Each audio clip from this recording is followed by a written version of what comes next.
Genesis. Chapter 1. In the beginning God created the heavens and the earth.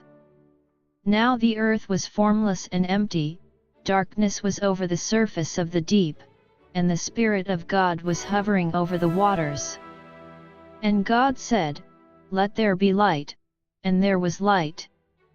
God saw that the light was good, and He separated the light from the darkness. God called the light day, and the darkness He called night. And there was evening, and there was morning the first day. And God said, "Let there be an expanse between the waters to separate water from water." So God made the expanse and separated the water under the expanse from the water above it. And it was so. God called the expanse sky. And there was evening, and there was morning the second day. And God said, "Let the water under the sky be gathered to one place, and let dry ground appear." And it was so. God called the dry ground land, and the gathered waters He called seas. And God saw that it was good. Then God said, "Let the land produce vegetation, seed-bearing plants and trees on the land that bear fruit with seed in it, according to their various kinds." And it was so. The land produced vegetation, plants bearing seed according to their kinds and trees bearing fruit with seed in it according to their kinds. And God saw that it was good. And there was evening, and there was morning the third day. And God said, "Let there be lights in the expanse of the sky to separate the day from the night, and let them serve as signs to mark seasons and days and years. And let them be lights in the expanse of the sky to give light on the earth." And it was so. God made two great lights, the greater light to govern the day and the lesser light to govern the night. He also made the stars. God set them in the expanse of the sky to give light on the earth, to govern the day and the night, and to separate light from darkness. And God saw that it was good. And there was evening, and there was morning the fourth day. And God said, "Let the water teem with living creatures, and let birds fly above the earth across the expanse of the sky." So God created the great creatures of the sea and every living and moving thing with which the water teems, according to their kinds, and every winged bird according to its kind. And God saw that it was good. God blessed them and said, "Be fruitful and increase in number and fill the water in the seas, and let the birds increase on the earth." And there was evening, and there was morning the fifth day. And God said, "Let the land produce living creatures according to their kinds, livestock, creatures that move along the ground, and wild animals, each according to its kind." And it was so. God made the wild animals according to their kinds, the livestock according to their kinds, and all the creatures that move along the ground according to their kinds.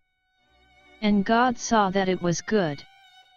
Then God said, "Let us make man in our image, in our likeness, and let them rule over the fish of the sea and the birds of the air, over the livestock, over all the earth, and over all the creatures that move along the ground."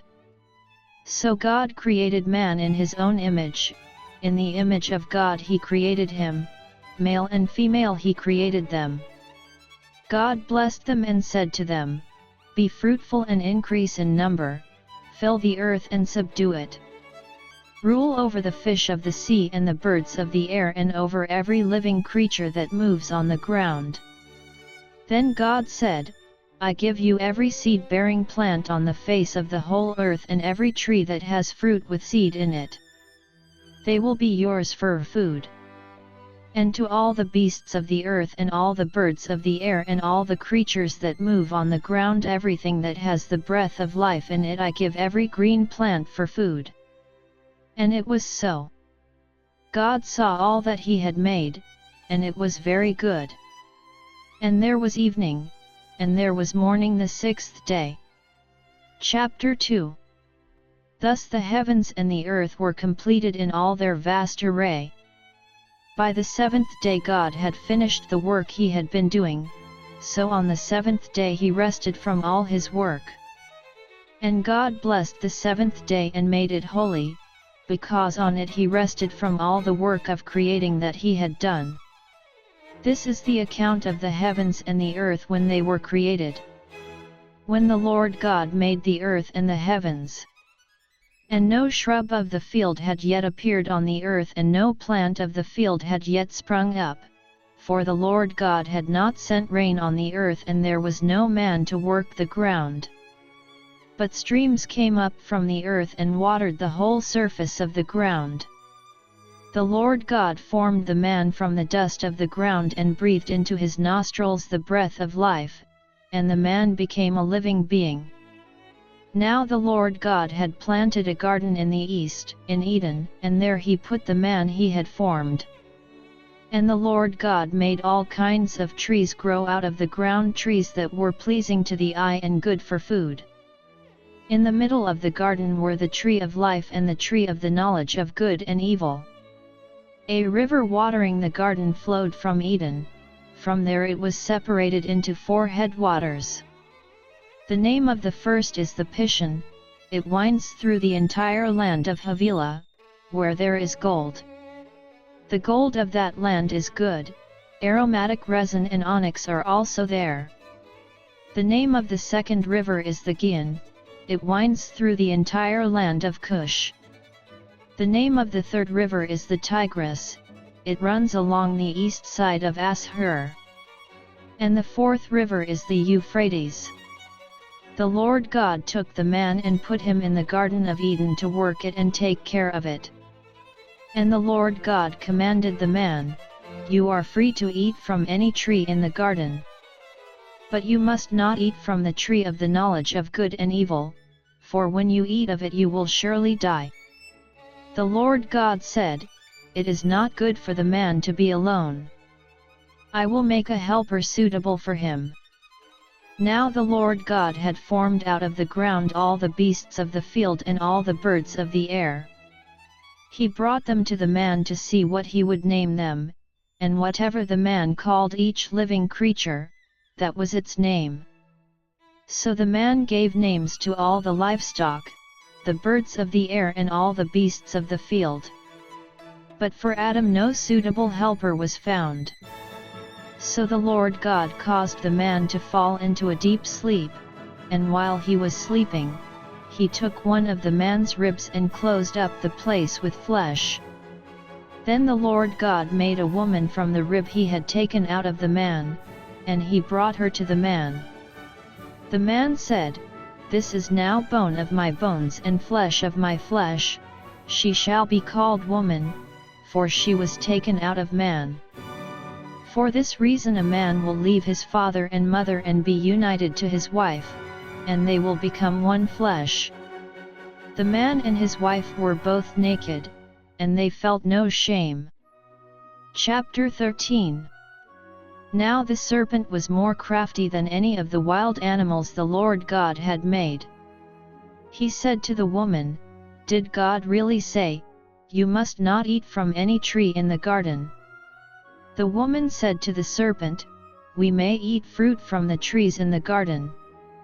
But God did say, 'You must not eat fruit from the tree that is in the middle of the garden, and you must not touch it, or you will die.'" "You will not surely die," the serpent said to the woman. "For God knows that when you eat of it your eyes will be opened, and you will be like God, knowing good and evil." When the woman saw that the fruit of the tree was good for food and pleasing to the eye, and also desirable for gaining wisdom, she took some and ate it. She also gave some to her husband, who was with her, and he ate it. Then the eyes of both of them were opened, and they realized they were naked, so they sewed fig leaves together and made coverings for themselves. Then the man and his wife heard the sound of the Lord God as he was walking in the garden in the cool of the day, and they hid from the Lord God among the trees of the garden. But the Lord God called to the man, "Where are you?"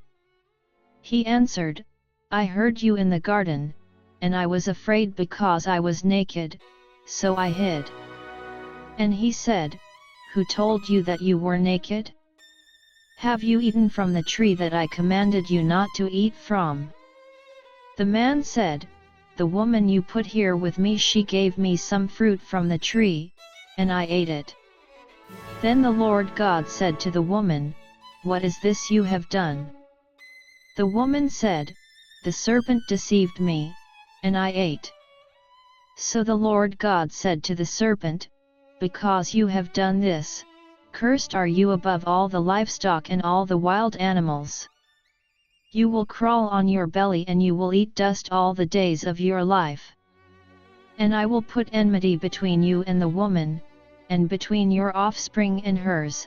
He will crush your head, and you will strike his heel." To the woman he said, "I will greatly increase your pains in childbearing, with pain you will give birth to children. Your desire will be for your husband, and he will rule over you." To Adam he said, "Because you listened to your wife and ate from the tree about which I commanded you, you must not eat of it. Cursed is the ground because of you, through painful toil you will eat of it all the days of your life. It will produce thorns and thistles for you, and you will eat the plants of the field.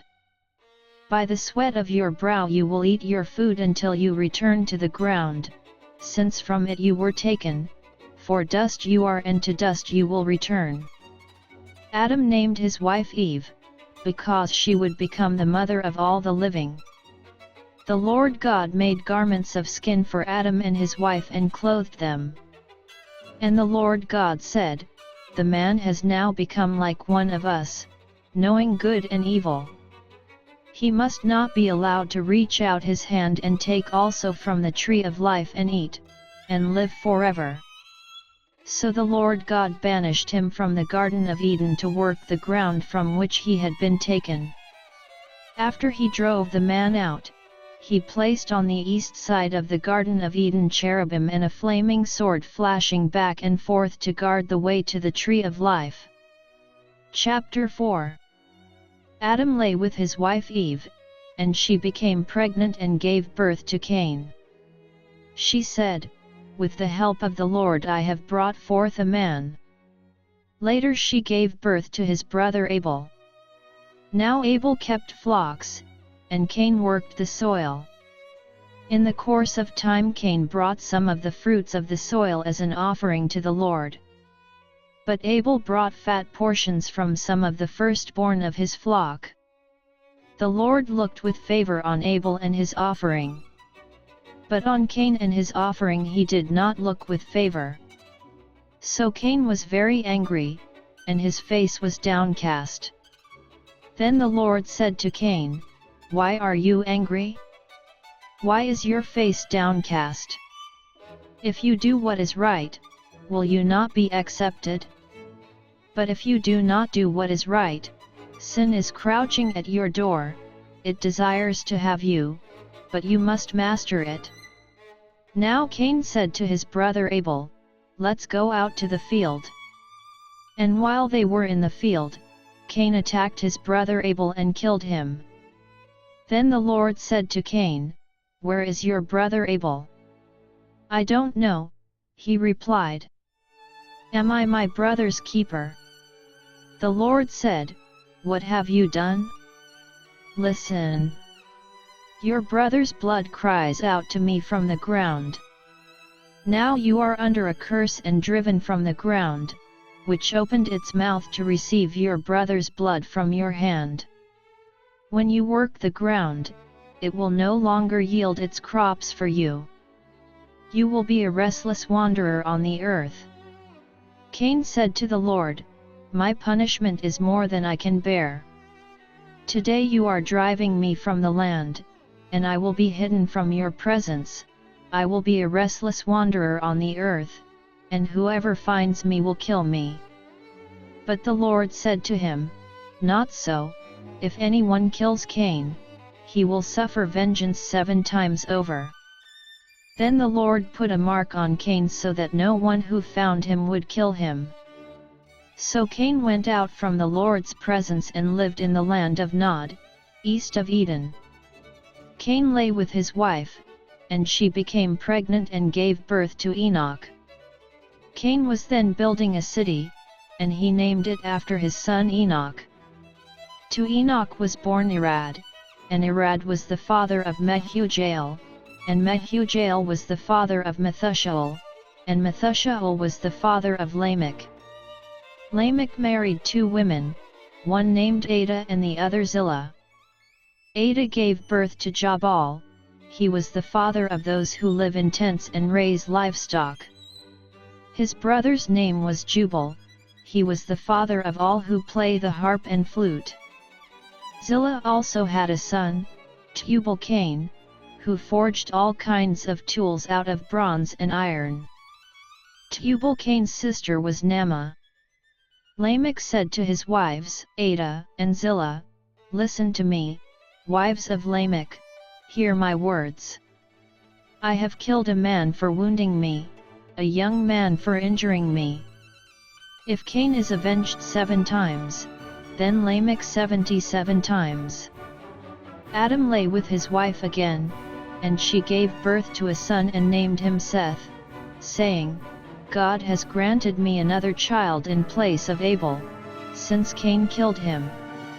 Seth also had a son, and he named him Enosh. At that time men began to call on the name of the Lord. Chapter 5. This is the written account of Adam's line. When God created man, he made him in the likeness of God. He created them male and female and blessed them. And when they were created, he called them man. When Adam had lived 130 years, he had a son in his own likeness, in his own image, and he named him Seth. After Seth was born, Adam lived 800 years and had other sons and daughters. Altogether, Adam lived 930 years, and then he died. When Seth had lived 105 years, he became the father of Enosh. And after he became the father of Enosh, Seth lived 807 years and had other sons and daughters. Altogether, Seth lived 912 years, and then he died. When Enosh had lived 90 years, he became the father of Kenan. And after he became the father of Kenan, Enosh lived 815 years and had other sons and daughters. Altogether, Enosh lived 905 years, and then he died. When Kenan had lived 70 years, he became the father of Mahalalel. And after he became the father of Mahalalel, Kenan lived 840 years and had other sons and daughters. Altogether, Kenan lived 910 years, and then he died. When Mahalalel had lived 65 years, he became the father of Jared. And after he became the father of Jared, Mahalalel lived 830 years and had other sons and daughters. Altogether, Mahalalel lived 895 years, and then he died. When Jared had lived 162 years, he became the father of Enoch. And after he became the father of Enoch, Jared lived 800 years and had other sons and daughters. Altogether, Jared lived 962 years, and then he died. When Enoch had lived 65 years, he became the father of Methuselah.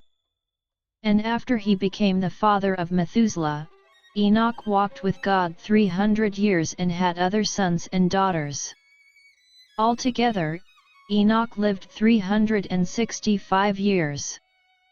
Enoch walked with God, then he was no more, because God took him away. When Methuselah had lived 187 years, he became the father of Lamech. And after he became the father of Lamech, Methuselah lived 782 years and had other sons and daughters. Altogether, Methuselah lived 969 years, and then he died. When Lamech had lived 182 years, he had a son. He named him Noah and said, "He will comfort us in the labor and painful toil of our hands caused by the ground the Lord has cursed." After Noah was born, Lamech lived 595 years and had other sons and daughters. Altogether, Lamech lived 777 years, and then he died. After Noah was 500 years old, he became the father of Shem, Ham, and Japheth. Chapter 6. When men began to increase in number on the earth and daughters were born to them, the sons of God saw that the daughters of men were beautiful, and they married any of them they chose. Then the Lord said, "My spirit will not contend with man forever, for he is mortal, his days will be 120 years. The Nephilim were on the earth in those days and also afterward when the sons of God went to the daughters of men and had children by them. They were the heroes of old, men of renown. The Lord saw how great man's wickedness on the earth had become, and that every inclination of the thoughts of his heart was only evil all the time. The Lord was grieved that he had made man on the earth, and his heart was filled with pain.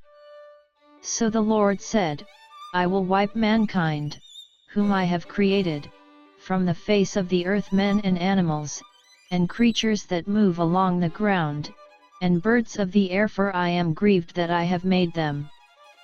But Noah found favor in the eyes of the Lord. This is the account of Noah. Noah was a righteous man, blameless among the people of his time, and he walked with God. Noah had 3 sons, Shem, Ham, and Japheth. Now the earth was corrupt in God's sight and was full of violence. God saw how corrupt the earth had become, for all the people on earth had corrupted their ways. So God said to Noah, I am going to put an end to all people, for the earth is filled with violence because of them. I am surely going to destroy both them and the earth. So make yourself an ark of cypress wood, make rooms in it and coat it with pitch inside and out. This is how you are to build it. The ark is to be 450 feet long, 75 feet wide and 45 feet high. Make a roof for it and finish the ark to within 18 inches of the top. Put a door in the side of the ark and make lower, middle, and upper decks. I am going to bring flood waters on the earth to destroy all life under the heavens, every creature that has the breath of life in it. Everything on earth will perish. But I will establish my covenant with you, and you will enter the ark, you and your sons and your wife and your sons' wives with you. You are to bring into the ark 2 of all living creatures, male and female, to keep them alive with you. 2 of every kind of bird, of every kind of animal and of every kind of creature that moves along the ground will come to you to be kept alive. You are to take every kind of food that is to be eaten and store it away as food for you and for them. Noah did everything just as God commanded him. Chapter 7. The Lord then said to Noah, Go into the ark, you and your whole family, because I have found you righteous in this generation. Take with you 7 of every kind of clean animal, a male and its mate, and 2 of every kind of unclean animal, a male and its mate. And also 7 of every kind of bird, male and female, to keep their various kinds alive throughout the earth. 7 days from now I will send rain on the earth for 40 days and 40 nights, and I will wipe from the face of the earth every living creature I have made. And Noah did all that the Lord commanded him. 7:6 Noah was 600 years old when the flood waters came on the earth. And Noah and his sons and his wife and his sons' wives entered the ark to escape the waters of the flood. Pairs of clean and unclean animals, of birds, and of all creatures that move along the ground, male and female, came to Noah and entered the ark, as God had commanded Noah. And after the 7 days the flood waters came on the earth. In the 600th year of Noah's life, on the 17th day of the 2nd month, on that day all the springs of the great deep burst forth, and the floodgates of the heavens were opened. And rain fell on the earth 40 days and 40 nights.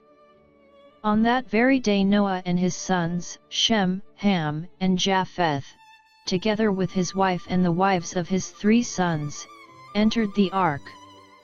They had with them every wild animal according to its kind, all livestock according to their kinds, every creature that moves along the ground according to its kind, and every bird according to its kind, everything with wings. Pairs of all creatures that have the breath of life in them came to Noah and entered the ark. The animals going in were male and female of every living thing, as God had commanded Noah. Then the Lord shut him in. For 40 days the flood kept coming on the earth, and as the waters increased they lifted the ark high above the earth. The waters rose and increased greatly on the earth, and the ark floated on the surface of the water. They rose greatly on the earth, and all the high mountains under the entire heavens were covered. The waters rose and covered the mountains to a depth of more than 20 feet. Every living thing that moved on the earth perished: birds, livestock, wild animals, all the creatures that swarm over the earth, and all mankind.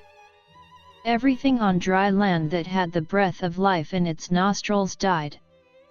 Every living thing on the face of the earth was wiped out, men and animals and the creatures that move along the ground and the birds of the air were wiped from the earth. Only Noah was left, and those with him in the ark. The waters flooded the earth for 150 days. Chapter 8. But God remembered Noah and all the wild animals and the livestock that were with him in the ark, and he sent a wind over the earth, and the waters receded. Now the springs of the deep and the floodgates of the heavens had been closed, and the rain had stopped falling from the sky. The water receded steadily from the earth. At the end of the 150 days the water had gone down. And on the 17th day of the 7th month the ark came to rest on the mountains of Ararat. The waters continued to recede until the 10th month, and on the 1st day of the 10th month the tops of the mountains became visible. After 40 days Noah opened the window he had made in the ark, and sent out a raven, and it kept flying back and forth until the water had dried up from the earth. Then he sent out a dove to see if the water had receded from the surface of the ground. But the dove could find no place to set its feet because there was water over all the surface of the earth, so it returned to Noah in the ark. He reached out his hand and took the dove and brought it back to himself in the ark. He waited 7 more days and again sent out the dove from the ark. When the dove returned to him in the evening, there in its beak was a freshly plucked olive leaf. Then Noah knew that the water had receded from the earth. He waited 7 more days and sent the dove out again, but this time it did not return to him. By the 1st day of the 1st month of Noah's 601st year, the water had dried up from the earth. Noah then removed the covering from the ark and saw that the surface of the ground was dry. By the 27th day of the 2nd month the earth was completely dry. Then God said to Noah, "Come out of the ark, you and your wife and your sons and their wives. Bring out every kind of living creature that is with you, the birds, the animals, and all the creatures that move along the ground, so they can multiply on the earth and be fruitful and increase in number upon it."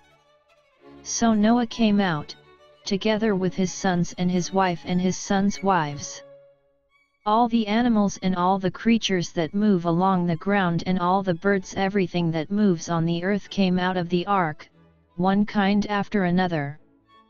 Then Noah built an altar to the Lord and, taking some of all the clean animals and clean birds, he sacrificed burnt offerings on it. The Lord smelled the pleasing aroma and said in his heart, "Never again will I curse the ground because of man, even though every inclination of his heart is evil from childhood. And never again will I destroy all living creatures, as I have done. As long as the earth endures, seed time and harvest, cold and heat, summer and winter, day and night will never cease." Chapter 9.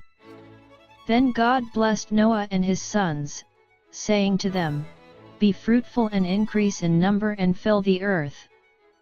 The fear and dread of you will fall upon all the beasts of the earth and all the birds of the air, upon every creature that moves along the ground, and upon all the fish of the sea, they are given into your hands. Everything that lives and moves will be food for you. Just as I gave you the green plants, I now give you everything. But you must not eat meat that has its lifeblood still in it. And for your lifeblood I will surely demand an accounting. I will demand an accounting from every animal. And from each man, too, I will demand an accounting for the life of his fellow man. Whoever sheds the blood of man, by man shall his blood be shed, for in the image of God has God made man. As for you, be fruitful and increase in number, multiply on the earth and increase upon it."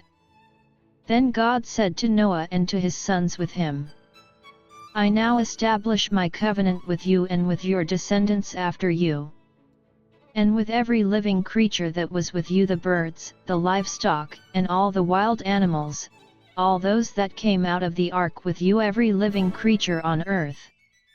I establish my covenant with you.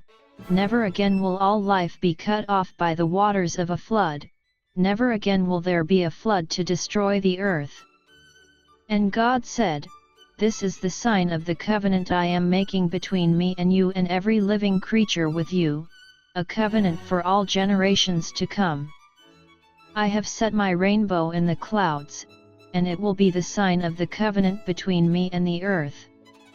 Whenever I bring clouds over the earth and the rainbow appears in the clouds, I will remember my covenant between me and you and all living creatures of every kind. Never again will the waters become a flood to destroy all life. Whenever the rainbow appears in the clouds, I will see it and remember the everlasting covenant between God and all living creatures of every kind on the earth." So God said to Noah, "This is the sign of the covenant I have established between me and all life on the earth." The sons of Noah who came out of the ark were Shem, Ham, and Japheth. Ham was the father of Canaan. These were the 3 sons of Noah, and from them came the people who were scattered over the earth. Noah, a man of the soil, proceeded to plant a vineyard. When he drank some of its wine, he became drunk and lay uncovered inside his tent. 9:22 Ham, the father of Canaan, saw his father's nakedness and told his 2 brothers outside. But Shem and Japheth took a garment and laid it across their shoulders, then they walked in backward and covered their father's nakedness. Their faces were turned the other way so that they would not see their father's nakedness. When Noah awoke from his wine and found out what his youngest son had done to him, he said, "Cursed be Canaan. The lowest of slaves will he be to his brothers." He also said, "Blessed be the Lord, the God of Shem. May Canaan be the slave of Shem. May God extend the territory of Japheth, may Japheth live in the tents of Shem, and may Canaan be his slave." After the flood Noah lived 350 years. Altogether, Noah lived 950 years, and then he died. Chapter 10. This is the account of Shem, Ham, and Japheth, Noah's sons, who themselves had sons after the flood. The sons of Japheth, Gomer, Magog, Madai, Javan, Tubal, Meshech and Tiras. The sons of Gomer, Ashkenaz, Rephath, and Togarmah. The sons of Javan, Elisha, Tarshish, the Kittim, and the Rodanim. From these the maritime peoples spread out into their territories by their clans within their nations, each with its own language. The sons of Ham, Cush, Mizraim, Put and Canaan. The sons of Cush, Seba, Havilah, Sabta, Ramah, and Sabteka. The sons of Ramah, Sheba and Adon. Cush was the father of Nimrod, who grew to be a mighty warrior on the earth. He was a mighty hunter before the Lord, that is why it is said, like Nimrod, a mighty hunter before the Lord. The first centers of his kingdom were Babylon, Erech, Akkad, and Calneh, in Shinar. From that land he went to Assyria, where he built Nineveh, Rehoboth-ir, Calah, and Resen, which is between Nineveh and Calah, that is the great city. Mizraim was the father of the Ludite, Anamites, Lehabites, Naphtuhites, Pathrusites, Casluhites, from whom the Philistines came, and Caphtorites. Canaan was the father of Sidon his firstborn, and of the Hittites, Jebusites, Amorites, Girgashites, Hivites, Archites, Sinites, Arvadites, Zemarites, and Hamathites. Later the Canaanite clans scattered, and the borders of Canaan reached from Sidon toward Gerar as far as Gaza, and then toward Sodom, Gomorrah, Admah, and Zeboim, as far as Lesha. These are the sons of Ham by their clans and languages, in their territories and nations. 1021 sons were also born to Shem, whose older brother was Japheth. Shem was the ancestor of all the sons of Eber. The sons of Shem, Elam, Ashur, Arphaxad, Lud, and Aram. The sons of Aram, Uz, Hul, Gether and Meshech. Arphaxad was the father of Shelah, and Shelah the father of Eber. 2 sons were born to Eber, one was named Peleg, because in his time the earth was divided, his brother was named Joktan. Octan was the father of Almodad, Shalef, Hazarmaveth, Jerah, Hadoram, Dizal, Dikla, Obal, Abimael, Sheba, Ophir, Havilah, and Jobab. All these were sons of Joktan. The region where they lived stretched from Meshad toward Saphar, in the eastern hill country. These are the sons of Shem by their clans and languages, in their territories and nations. These are the clans of Noah's sons, according to their lines of descent, within their nations. From these the nations spread out over the earth after the flood. Chapter 11. Now the whole world had one language and a common speech. As men moved eastward, they found a plain in Shinar and settled there. They said to each other, "Come, let's make bricks and bake them thoroughly." They used brick instead of stone, and tar for mortar. Then they said, "Come, let us build ourselves a city, with a tower that reaches to the heavens, so that we may make a name for ourselves and not be scattered over the face of the whole earth." But the Lord came down to see the city and the tower that the men were building. 11:6 The Lord said, "If as one people speaking the same language they have begun to do this, then nothing they plan to do will be impossible for them. Come, "Let us go down and confuse their language so they will not understand each other." So the Lord scattered them from there over all the earth, and they stopped building the city.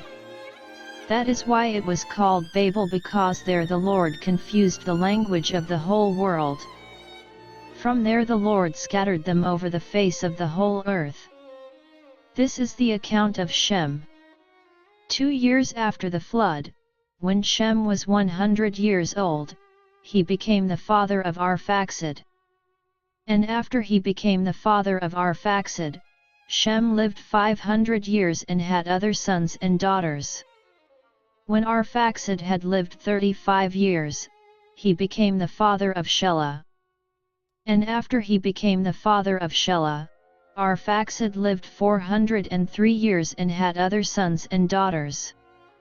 When Shelah had lived 30 years, he became the father of Eber. And after he became the father of Eber, Shelah lived 403 years and had other sons and daughters. When Eber had lived 34 years, he became the father of Peleg.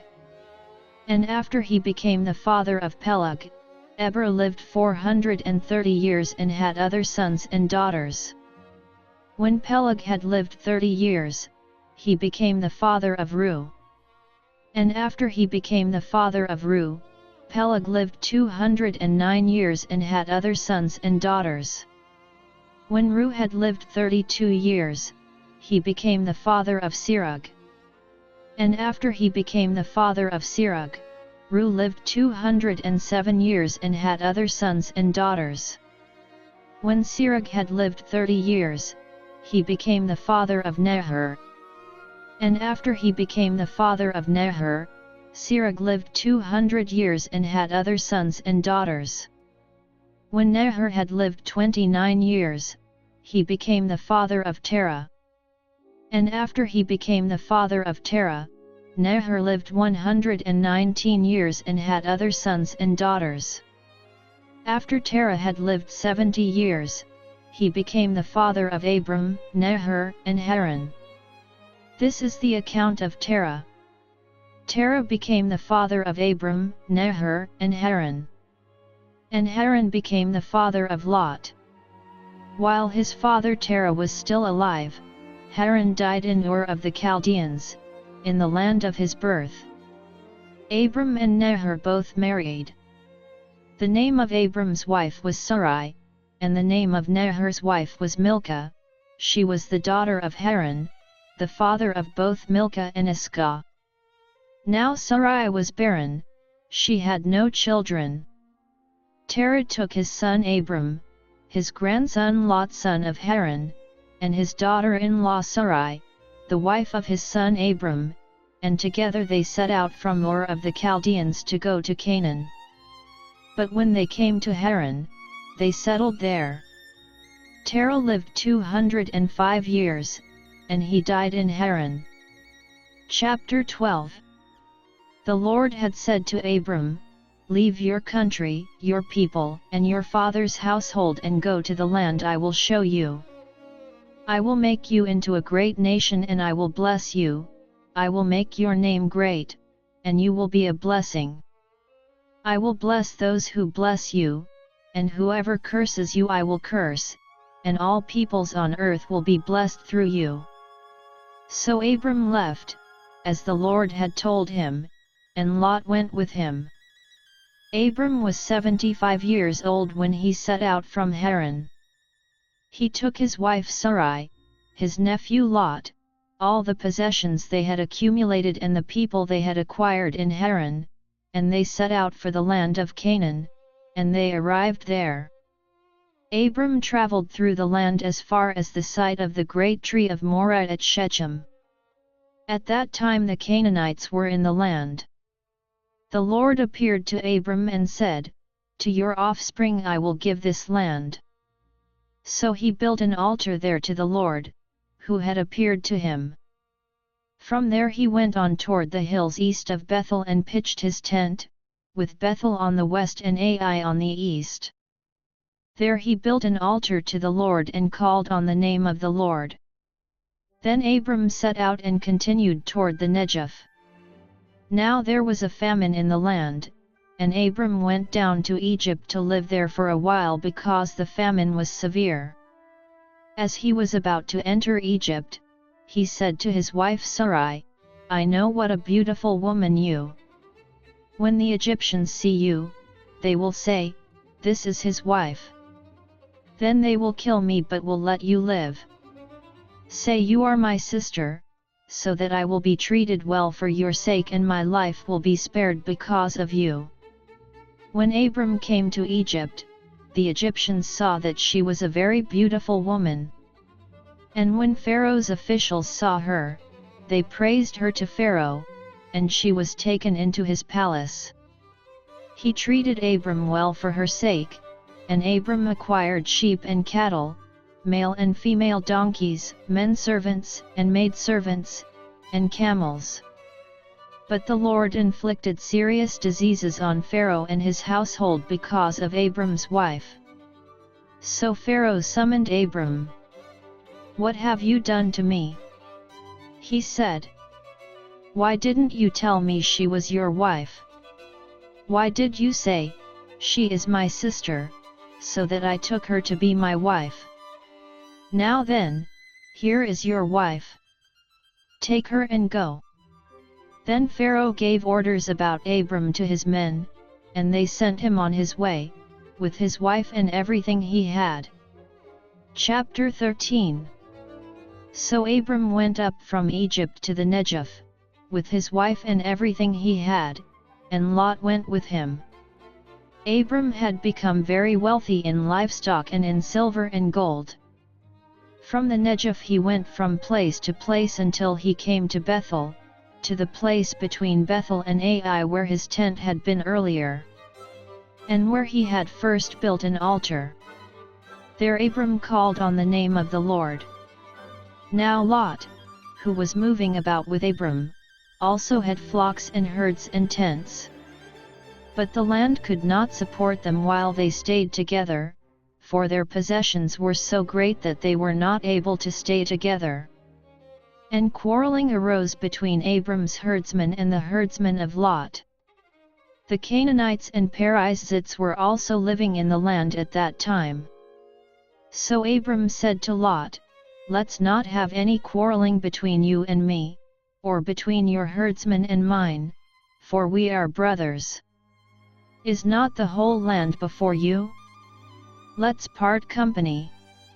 If you go to the left, I'll go to the right, if you go to the right, I'll go to the left." Lot looked up and saw that the whole plain of the Jordan was well watered, like the garden of the Lord, like the land of Egypt, toward Zoar. This was before the Lord destroyed Sodom and Gomorrah. So Lot chose for himself the whole plain of the Jordan and set out toward the east. The two men parted company. Abram lived in the land of Canaan, while Lot lived among the cities of the plain and pitched his tents near Sodom. Now the men of Sodom were wicked and were sinning greatly against the Lord. The Lord said to Abram after Lot had parted from him, "Lift up your eyes from where you are and look north and south, east and west. All the land that you see I will give to you and your offspring forever. I will make your offspring like the dust of the earth, so that if anyone could count the dust, then your offspring could be counted. Go, walk through the length and breadth of the land, for I am giving it to you." So Abram moved his tents and went to live near the great trees of Mamre at Hebron, where he built an altar to the Lord. Chapter 14.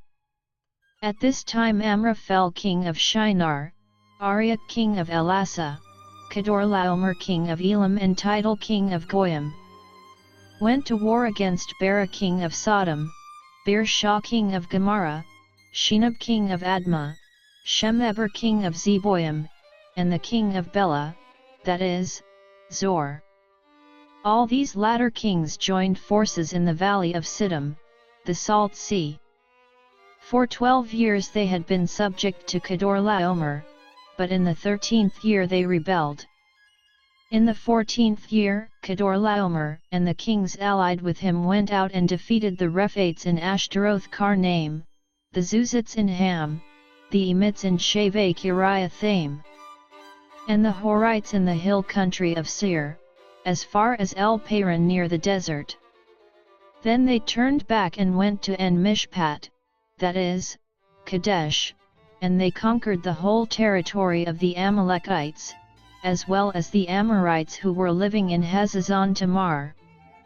Then the king of Sodom, the king of Gomorrah, the king of Admah, the king of Zeboim and the king of Bela, that is, Zor, marched out and drew up their battle lines in the valley of Siddim.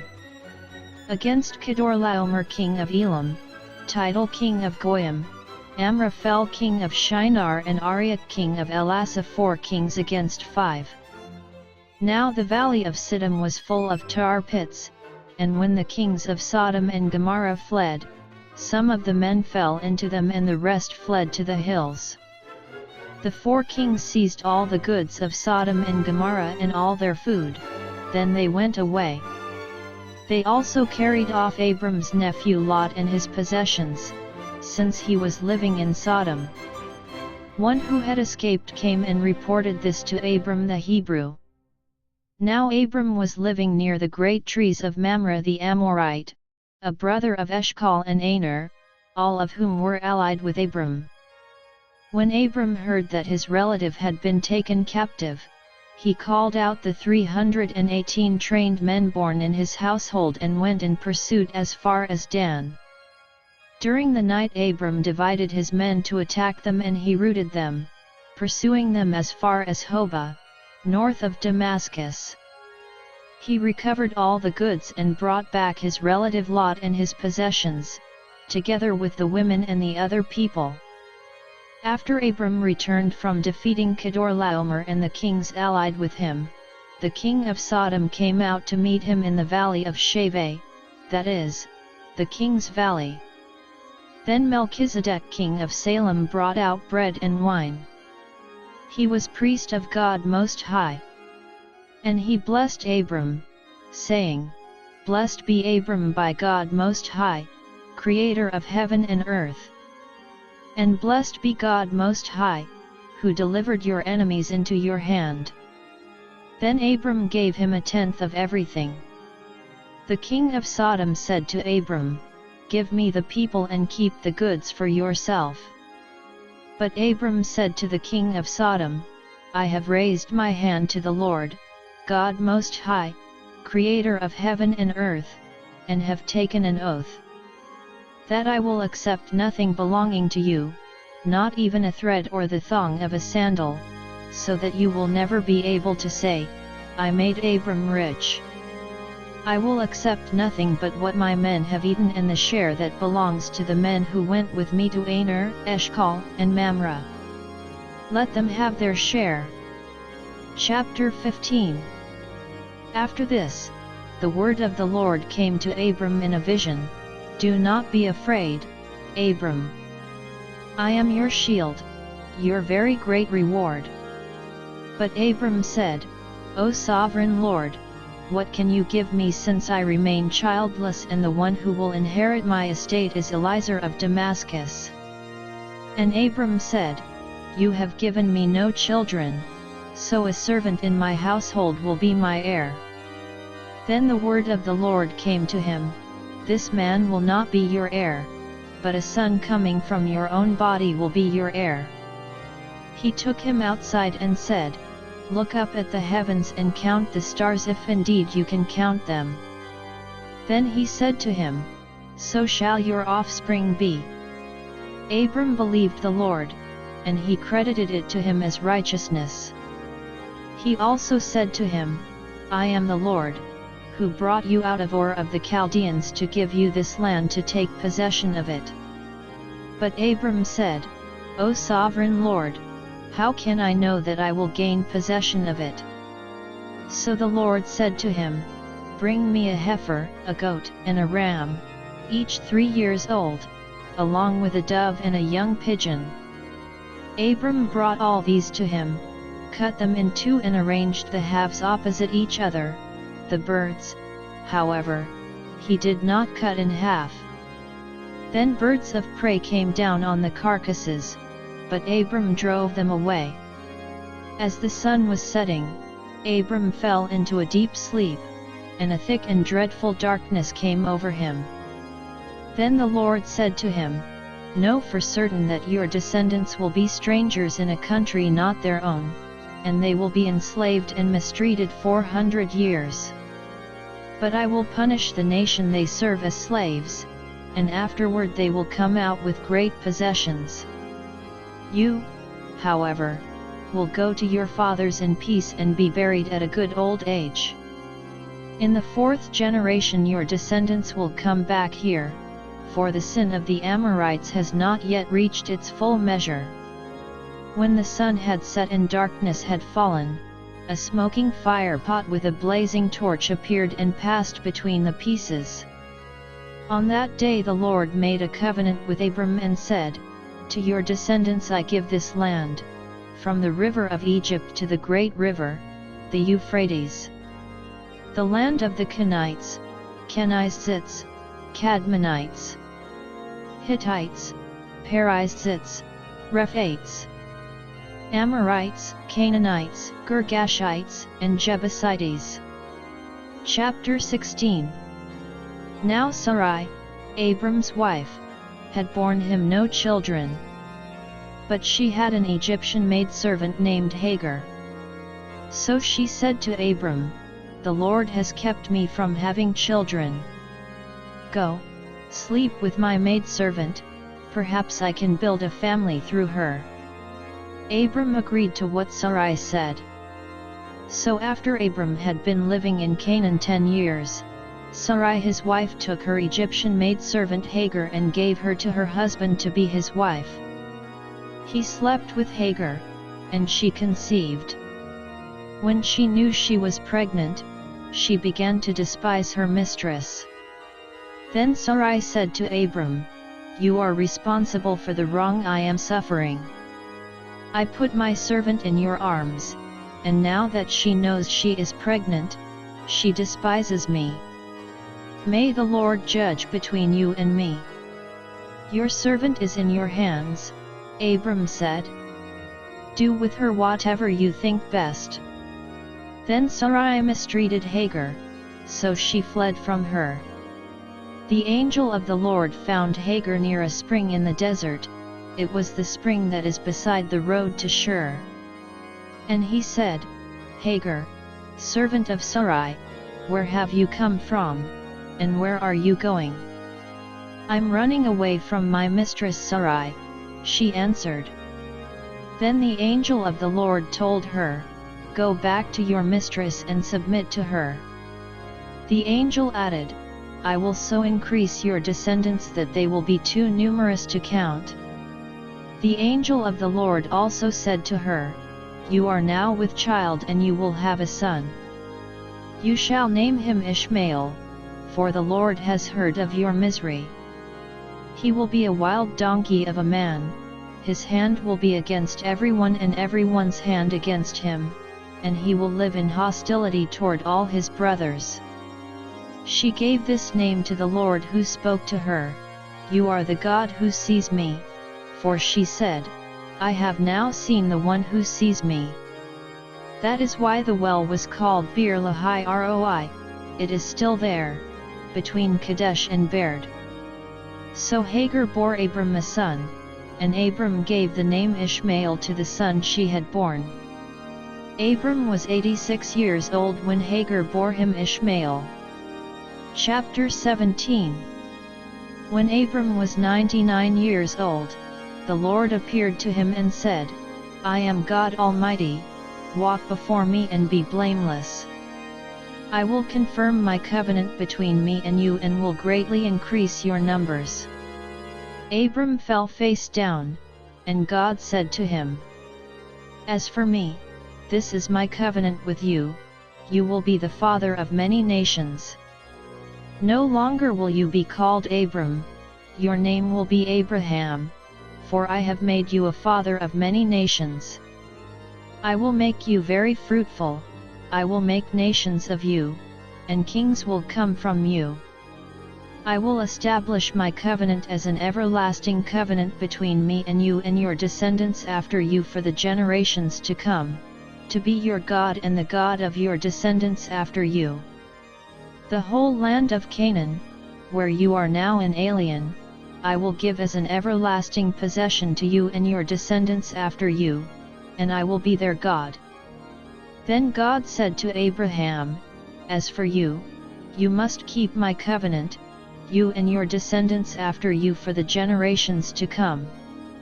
This is my covenant with you and your descendants after you, the covenant you are to keep, every male among you shall be circumcised. You are to undergo circumcision, and it will be the sign of the covenant between me and you. 17:12 For the generations to come every male among you who is 8 days old must be circumcised, including those born in your household or bought with money from a foreigner, those who are not your offspring.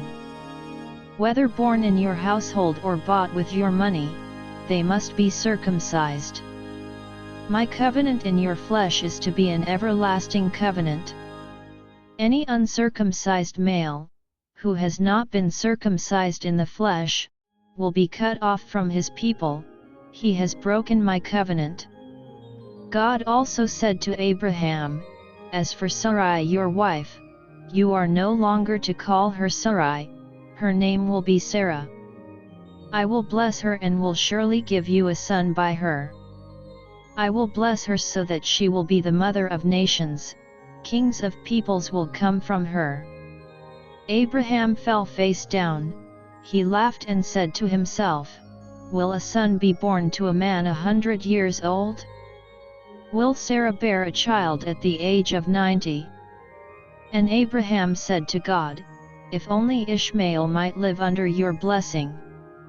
Then God said, Yes, but your wife Sarah will bear you a son, and you will call him Isaac. I will establish my covenant with him as an everlasting covenant for his descendants after him. And as for Ishmael, I have heard you, I will surely bless him, I will make him fruitful and will greatly increase his numbers. He will be the father of 12 rulers, and I will make him into a great nation. But my covenant I will establish with Isaac, whom Sarah will bear to you by this time next year. When he had finished speaking with Abraham, God went up from him. On that very day Abraham took his son Ishmael and all those born in his household or bought with his money, every male in his household, and circumcised them, as God told him. Abraham was 99 years old when he was circumcised. And his son Ishmael was 13. Abraham and his son Ishmael were both circumcised on that same day. And every male in Abraham's household, including those born in his household or bought from a foreigner, was circumcised with him. Chapter 18. The Lord appeared to Abraham near the great trees of Mamre while he was sitting at the entrance to his tent in the heat of the day. Abraham looked up and saw 3 men standing nearby. When he saw them, he hurried from the entrance of his tent to meet them and bowed low to the ground. He said, If I have found favor in your eyes, my Lord, do not pass your servant by. Let a little water be brought, and then you may all wash your feet and rest under this tree. Let me get you something to eat, so you can be refreshed and then go on your way now that you have come to your servant. Very well, they answered, do as you say. So Abraham hurried into the tent to Sarah. Quick, he said, get 3 seahs of fine flour and knead it and bake some bread. Then he ran to the herd and selected a choice, tender calf, and gave it to a servant, who hurried to prepare it. He then brought some curds and milk and the calf that had been prepared, and set these before them. While they ate, he stood near them under a tree. Where is your wife Sarah? They asked him. "There, in the tent," he said. Then the Lord said, "I will surely return to you about this time next year, and Sarah your wife will have a son." Now Sarah was listening at the entrance to the tent, which was behind him. Abraham and Sarah were already old and well advanced in years, and Sarah was past the age of childbearing. So Sarah laughed to herself as she thought, "After I am worn out and my master is old, will I now have this pleasure?" Then the Lord said to Abraham, "Why did Sarah laugh and say, 'Will I really have a child, now that I am old?' Is anything too hard for the Lord? I will return to you at the appointed time next year and Sarah will have a son." Sarah was afraid, so she lied and said, "I did not laugh." But he said, "Yes, you did laugh." When the men got up to leave, they looked down toward Sodom, and Abraham walked along with them to see them on their way. Then the Lord said, "Shall I hide from Abraham what I am about to do? Abraham will surely become a great and powerful nation, and all nations on earth will be blessed through him. For I have chosen him, so that he will direct his children and his household after him to keep the way of the Lord by doing what is right and just, so that the Lord will bring about for Abraham what he has promised him." Then the Lord said, "The outcry against Sodom and Gomorrah is so great and their sin so grievous, that I will go down and see if what they have done is as bad as the outcry that has reached me. If not, I will know." The men turned away and went toward Sodom, but Abraham remained standing before the Lord. Then Abraham approached him and said, "Will you sweep away the righteous with the wicked? What if there are 50 righteous people in the city? Will you really sweep it away and not spare the place for the sake of the 50 righteous people in it? Far be it from you to do such a thing, to kill the righteous with the wicked, treating the righteous and the wicked alike. Far be it from you. Will not the judge of all the earth do right?" The Lord said, "If I find 50 righteous people in the city of Sodom, I will spare the whole place for their sake." Then Abraham spoke up again, "Now that I have been so bold as to speak to the Lord, though I am nothing but dust and ashes, what if the number of the righteous is 5 less than 50? Will you destroy the whole city because of 5 people? If I find 45 there," he said, "I will not destroy it." Once again he spoke to him, "What if only 40 are found there?" He said, "For the sake of 40, I will not do it." Then he said, "May the Lord not be angry, but let me speak. What if only 30 can be found there?" He answered, "I will not do it if I find 30 there." Abraham said, "Now that I have been so bold as to speak to the Lord, what if only 20 can be found there?" He said, "For the sake of 20, I will not destroy it." Then he said, "May the Lord not be angry, but let me speak just once more. What if only 10 can be found there?" He answered, "For the sake of 10, I will not destroy it." When the Lord had finished speaking with Abraham, he left, and Abraham returned home. Chapter 19. The 2 angels arrived at Sodom in the evening, and Lot was sitting in the gateway of the city. When he saw them, he got up to meet them and bowed down with his face to the ground. "My lords," he said, "please turn aside to your servant's house. You can wash your feet and spend the night and then go on your way early in the morning." "No," they answered, "we will spend the night in the square." But he insisted so strongly that they did go with him and entered his house. He prepared a meal for them, baking bread without yeast, and they ate. Before they had gone to bed, all the men from every part of the city of Sodom, both young and old, surrounded the house. They called to Lot, "Where are the men who came to you tonight? Bring them out to us so that we can have sex with them." Lot went outside to meet them and shut the door behind him, and said, "No, my friends. Don't do this wicked thing. Look, I have 2 daughters who have never slept with a man. Let me bring them out to you, and you can do what you like with them. But don't do anything to these men, for they have come under the protection of my roof." "Get out of our way," they replied. And they said, "This fellow came here as an alien, and now he wants to play the judge. We'll treat you worse than them." They kept bringing pressure on Lot and moved forward to break down the door. But the men inside reached out and pulled Lot back into the house and shut the door. Then they struck the men who were at the door of the house, young and old, with blindness so that they could not find the door. The 2 men said to Lot, "Do you have anyone else here, sons-in-law, sons or daughters, or anyone else in the city who belongs to you? Get them out of here, because we are going to destroy this place." The outcry to the Lord against its people is so great that he has sent us to destroy it. So Lot went out and spoke to his sons-in-law, who were pledged to marry his daughters. He said, "Hurry and get out of this place, because the Lord is about to destroy the city." But his sons-in-law thought he was joking. With the coming of dawn, the angels urged Lot, saying, "Hurry.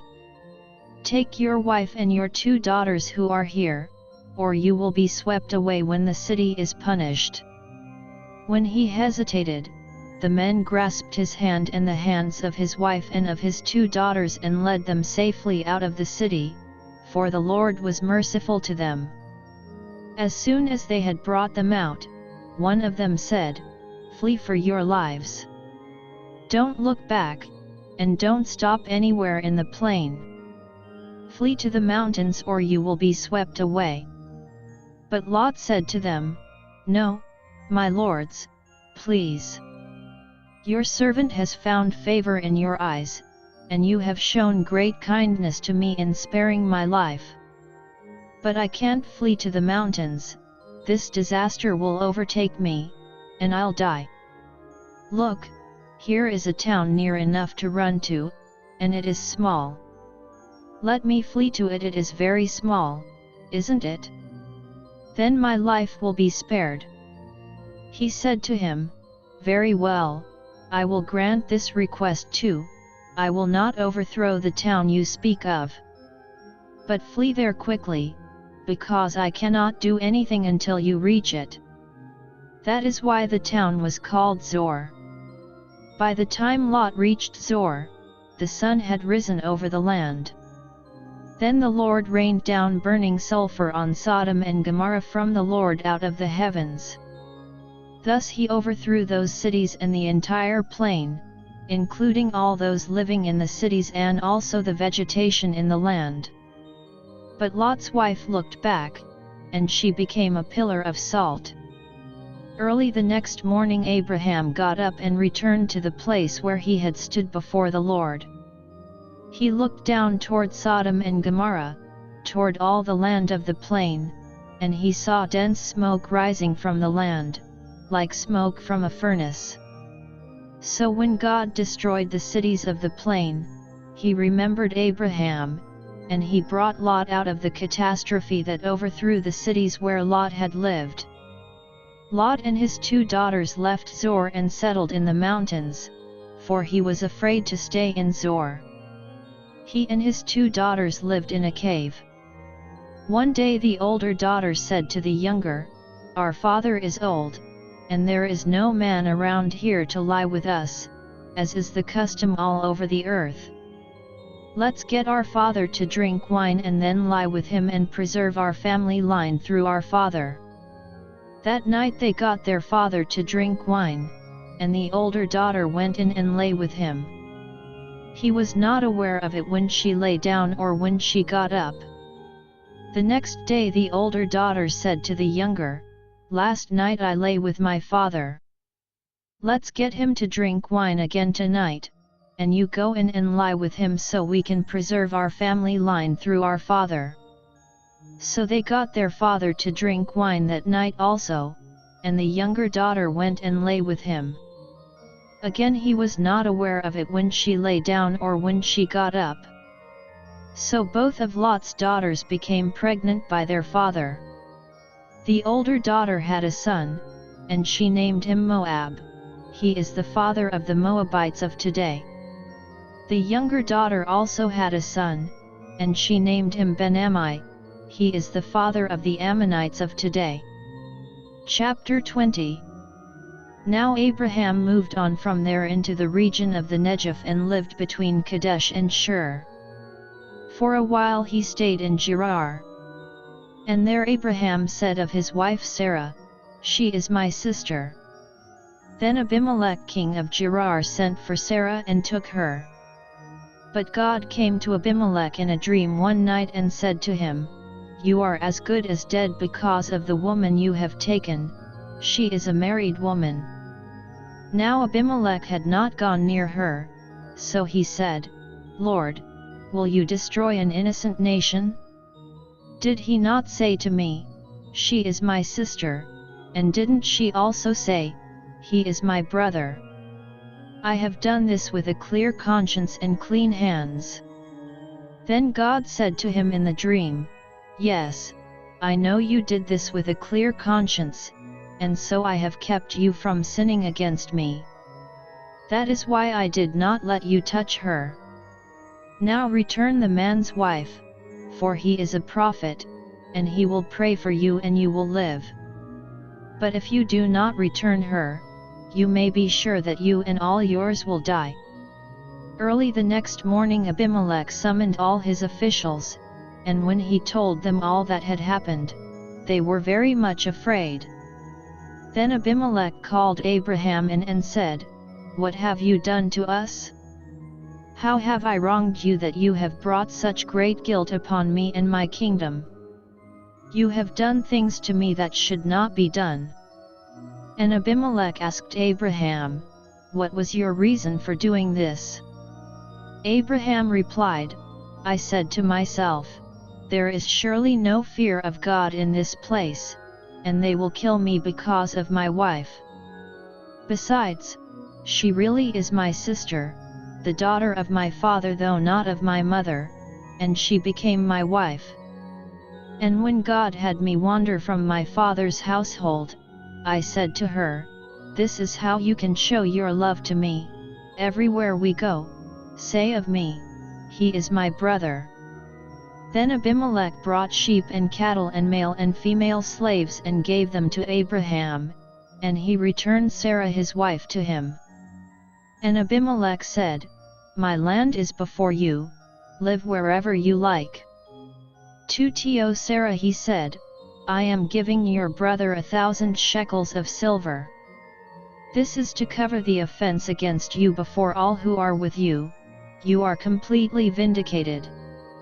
Then Abraham prayed to God, and God healed Abimelech, his wife, and his slave girls so they could have children again. For the Lord had closed up every womb in Abimelech's household because of Abraham's wife Sarah. Chapter 21.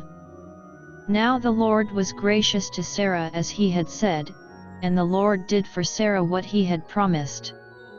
Sarah became pregnant and bore a son to Abraham in his old age, at the very time God had promised him. Abraham gave the name Isaac to the son Sarah bore him. When his son Isaac was 8 days old, Abraham circumcised him, as God commanded him. Abraham was 100 years old when his son Isaac was born to him. Sarah said, "God has brought me laughter, and everyone who hears about this will laugh with me."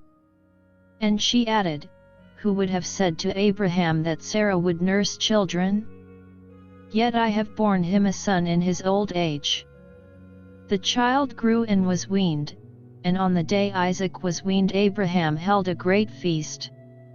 But Sarah saw that the son whom Hagar the Egyptian had borne to Abraham was mocking.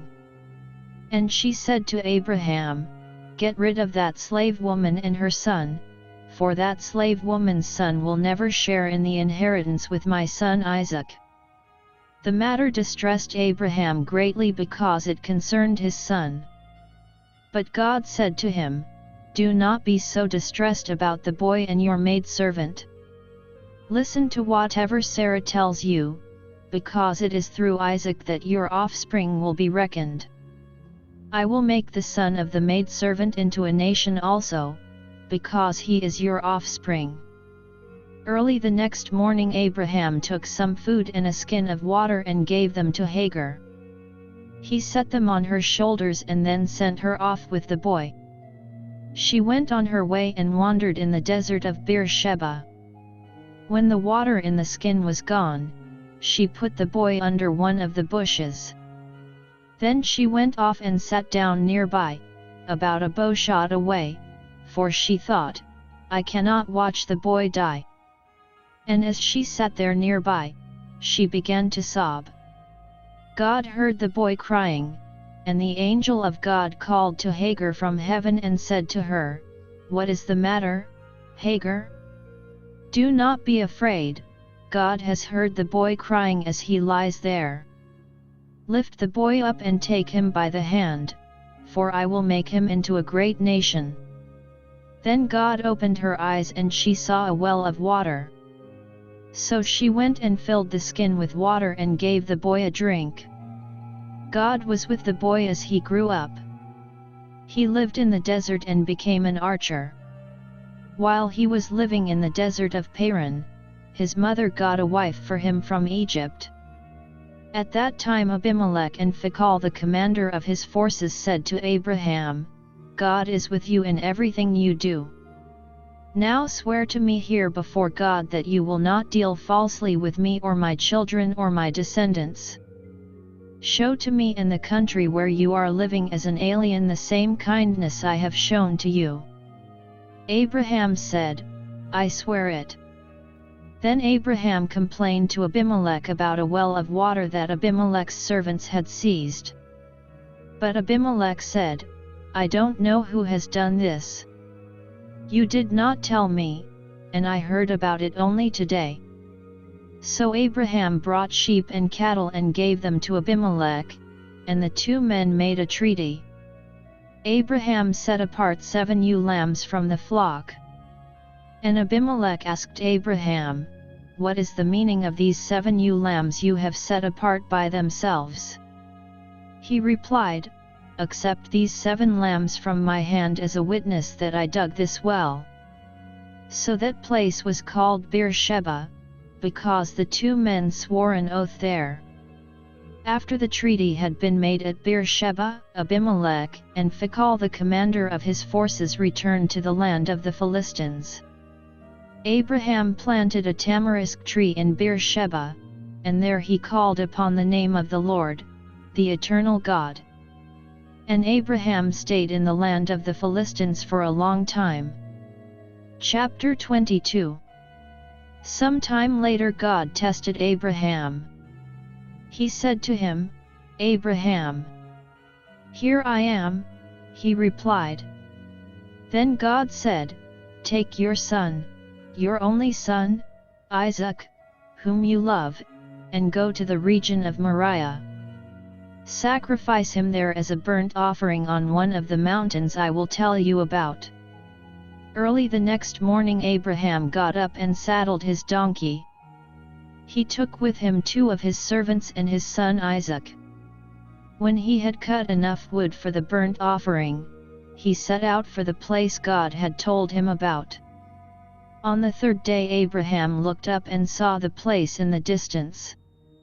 He said to his servants, "Stay here with the donkey while I and the boy go over there. We will worship and then we will come back to you." Abraham took the wood for the burnt offering and placed it on his son Isaac, and he himself carried the fire and the knife. As the two of them went on together, Isaac spoke up and said to his father Abraham, "Father." "Yes, my son." Abraham replied. "The fire and wood are here," Isaac said, "but where is the lamb for the burnt offering?" Abraham answered, "God himself will provide the lamb for the burnt offering, my son." And the two of them went on together. When they reached the place God had told him about, Abraham built an altar there and arranged the wood on it. He bound his son Isaac and laid him on the altar, on top of the wood. Then he reached out his hand and took the knife to slay his son. But the angel of the Lord called out to him from heaven, "Abraham! Abraham!" "Here I am," he replied. "Do not lay a hand on the boy," he said. "Do not do anything to him. Now I know that you fear God, because you have not withheld from me your son, your only son." Abraham looked up, and there in a thicket he saw a ram caught by its horns. He went over and took the ram and sacrificed it as a burnt offering instead of his son. So Abraham called that place "The Lord will provide." And to this day it is said, "On the mountain of the Lord it will be provided." The angel of the Lord called to Abraham from heaven a second time, and said, "I swear by myself, declares the Lord, that because you have done this and have not withheld your son, your only son, I will surely bless you and make your descendants as numerous as the stars in the sky and as the sand on the seashore. Your descendants will take possession of the cities of their enemies. And through your offspring all nations on earth will be blessed, because you have obeyed me." Then Abraham returned to his servants, and they set off together for Beersheba. And Abraham stayed in Beersheba. Some time later Abraham was told, "Milcah is also a mother, she has borne sons to your brother Nahor. Uz the firstborn, Buz his brother, Kemuel, the father of Aram, Kest, Hazo, Pildash, Jidlaph and Bethuel. Bethuel became the father of Rebekah. Milcah bore these 8 sons to Abraham's brother Nahor. His concubine, whose name was Reumah, also had sons, Tebah, Gaham, Tahash, and Maacah. Chapter 23. Sarah lived to be 127 years old. She died at Kiriath Arba, that is, Hebron, in the land of Canaan, and Abraham went to mourn for Sarah and to weep over her. Then Abraham rose from beside his dead wife and spoke to the Hittites. He said, "I am an alien and a stranger among you. Sell me some property for a burial site here so I can bury my dead." The Hittites replied to Abraham, "Sir, listen to us. You are a mighty prince among us. Bury your dead in the choicest of our tombs. None of us will refuse you his tomb for burying your dead." Then Abraham rose and bowed down before the people of the land, the Hittites. 23:8 With Ephron son of Zohar on my behalf. So he will sell me the cave of Machpelah, which belongs to him and is at the end of his field. Ask him to sell it to me for the full price as a burial site among you. Ephron the Hittite was sitting among his people, and he replied to Abraham in the hearing of all the Hittites who had come to the gate of his city. "No, my lord," he said. "Listen to me, I give you the field, and I give you the cave that is in it. I give it to you in the presence of my people. Bury your dead." Again Abraham bowed down before the people of the land. And he said to Ephron in their hearing, "Listen to me, if you will. I will pay the price of the field. Accept it from me so I can bury my dead there." Ephron answered Abraham, "Listen to me, my lord, the land is worth 400 shekels of silver, but what is that between me and you? Bury your dead." Abraham agreed to Ephron's terms and weighed out for him the price he had named in the hearing of the Hittites, 400 shekels of silver, according to the weight current among the merchants. So Ephron's field in Machpelah near Mamre, both the field and the cave in it, and all the trees within the borders of the field was deeded to Abraham as his property in the presence of all the Hittites who had come to the gate of the city. Afterward Abraham buried his wife Sarah in the cave in the field of Machpelah near Mamre, which is at Hebron, in the land of Canaan. So the field and the cave in it were deeded to Abraham by the Hittites as a burial site. Chapter 24. Abraham was now old and well advanced in years, and the Lord had blessed him in every way. He said to the chief servant in his household, the one in charge of all that he had, "Put your hand under my thigh. I want you to swear by the Lord, the God of heaven and the God of earth, that you will not get a wife for my son from the daughters of the Canaanites, among whom I am living, but will go to my country and my own relatives and get a wife for my son Isaac." The servant asked him, "What if the woman is unwilling to come back with me to this land? Shall I then take your son back to the country you came from?" "Make sure that you do not take my son back there," Abraham said. "The Lord, the God of heaven, who brought me out of my father's household and my native land, and who spoke to me and promised me on oath, saying, 'To your offspring I will give this land,' he will send his angel before you so that you can get a wife for my son from there. If the woman is unwilling to come back with you, then you will be released from this oath of mine. Only do not take my son back there." So the servant put his hand under the thigh of his master Abraham and swore an oath to him concerning this matter. Then the servant took 10 of his master's camels and left, taking with him all kinds of good things from his master. He set out for Aram Naharaim and made his way to the town of Nahor. He had the camels kneel down near the well outside the town. It was toward evening, the time the women go out to draw water. Then he prayed, "O Lord, God of my master Abraham, give me success today, and show kindness to my master Abraham. See, I am standing beside this spring, and the daughters of the townspeople are coming out to draw water. May it be that when I say to a girl, 'Please let down your jar that I may have a drink,' and she says, 'Drink,' and I'll water your camels too, let her be the one you have chosen for your servant Isaac.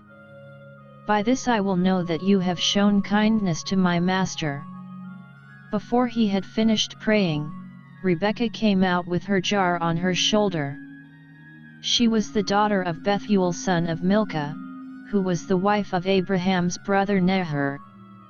The girl was very beautiful, a virgin, no man had ever lain with her.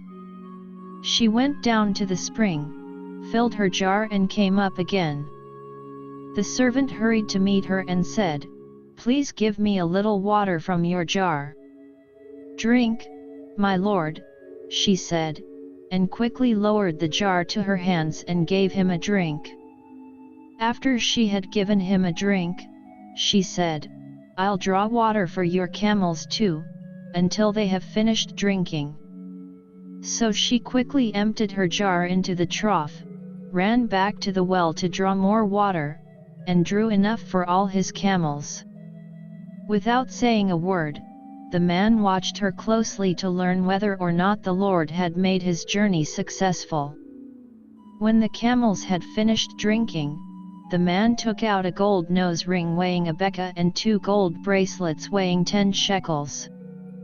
Then he asked, "Whose daughter are you? Please tell me, is there room in your father's house for us to spend the night?" She answered him, I am the daughter of Bethuel, the son that Milcah bore to Nahor." And she added, "We have plenty of straw and fodder, as well as room for you to spend the night." Then the man bowed down and worshipped the Lord, saying, "Praise be to the Lord, the God of my master Abraham, who has not abandoned his kindness and faithfulness to my master. As for me, the Lord has led me on the journey to the house of my master's relatives." The girl ran and told her mother's household about these things. Now Rebekah had a brother named Laban, and he hurried out to the man at the spring. As soon as he had seen the nose ring, and the bracelets on his sister's arms, and had heard Rebekah tell what the man said to her, he went out to the man and found him standing by the camels near the spring. "Come, you who are blessed by the Lord," he said. "Why are you standing out here? I have prepared the house and a place for the camels." So the man went to the house, and the camels were unloaded. Straw and fodder were brought for the camels, and water for him and his men to wash their feet. Then food was set before him, but he said, "I will not eat until I have told you what I have to say." "Then tell us," Laban said. So he said, "I am Abraham's servant. The Lord has blessed my master abundantly, and he has become wealthy. He has given him sheep and cattle, silver and gold, men servants and maidservants, and camels and donkeys. My master's wife Sarah has borne him a son in her old age, and he has given him everything he owns. And my master made me swear an oath, and said, 'You must not get a wife for my son from the daughters of the Canaanites, in whose land I live. But go to my father's family and to my own clan, and get a wife for my son.' Then I asked my master, 'What if the woman will not come back with me?' He replied, 'The Lord, before whom I have walked, will send his angel with you and make your journey a success, so that you can get a wife for my son from my own clan and from my father's family.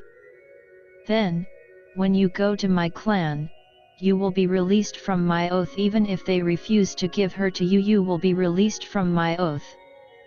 When I came to the spring today, I said, 'O Lord, God of my master Abraham, if you will, please grant success to the journey on which I have come.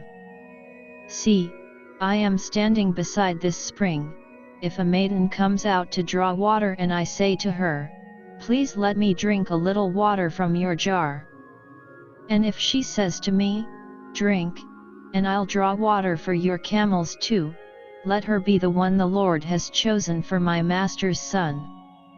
Before I finished praying in my heart, Rebekah came out, with her jar on her shoulder. She went down to the spring and drew water, and I said to her, "Please give me a drink." She quickly lowered her jar from her shoulder and said, "Drink, and I'll water your camels too." So I drank, and she watered the camels also. I asked her, "Whose daughter are you?" She said, "The daughter of Bethuel son of Nahor, whom Milcah bore to him." Then I put the ring in her nose and the bracelets on her arms. And I bowed down and worshipped the Lord. I praised the Lord, the God of my master Abraham, who had led me on the right road to get the granddaughter of my master's brother for his son. Now if you will show kindness and faithfulness to my master, tell me, and if not, tell me, so I may know which way to turn." Laban and Bethuel answered, "This is from the Lord, we can say nothing to you one way or the other.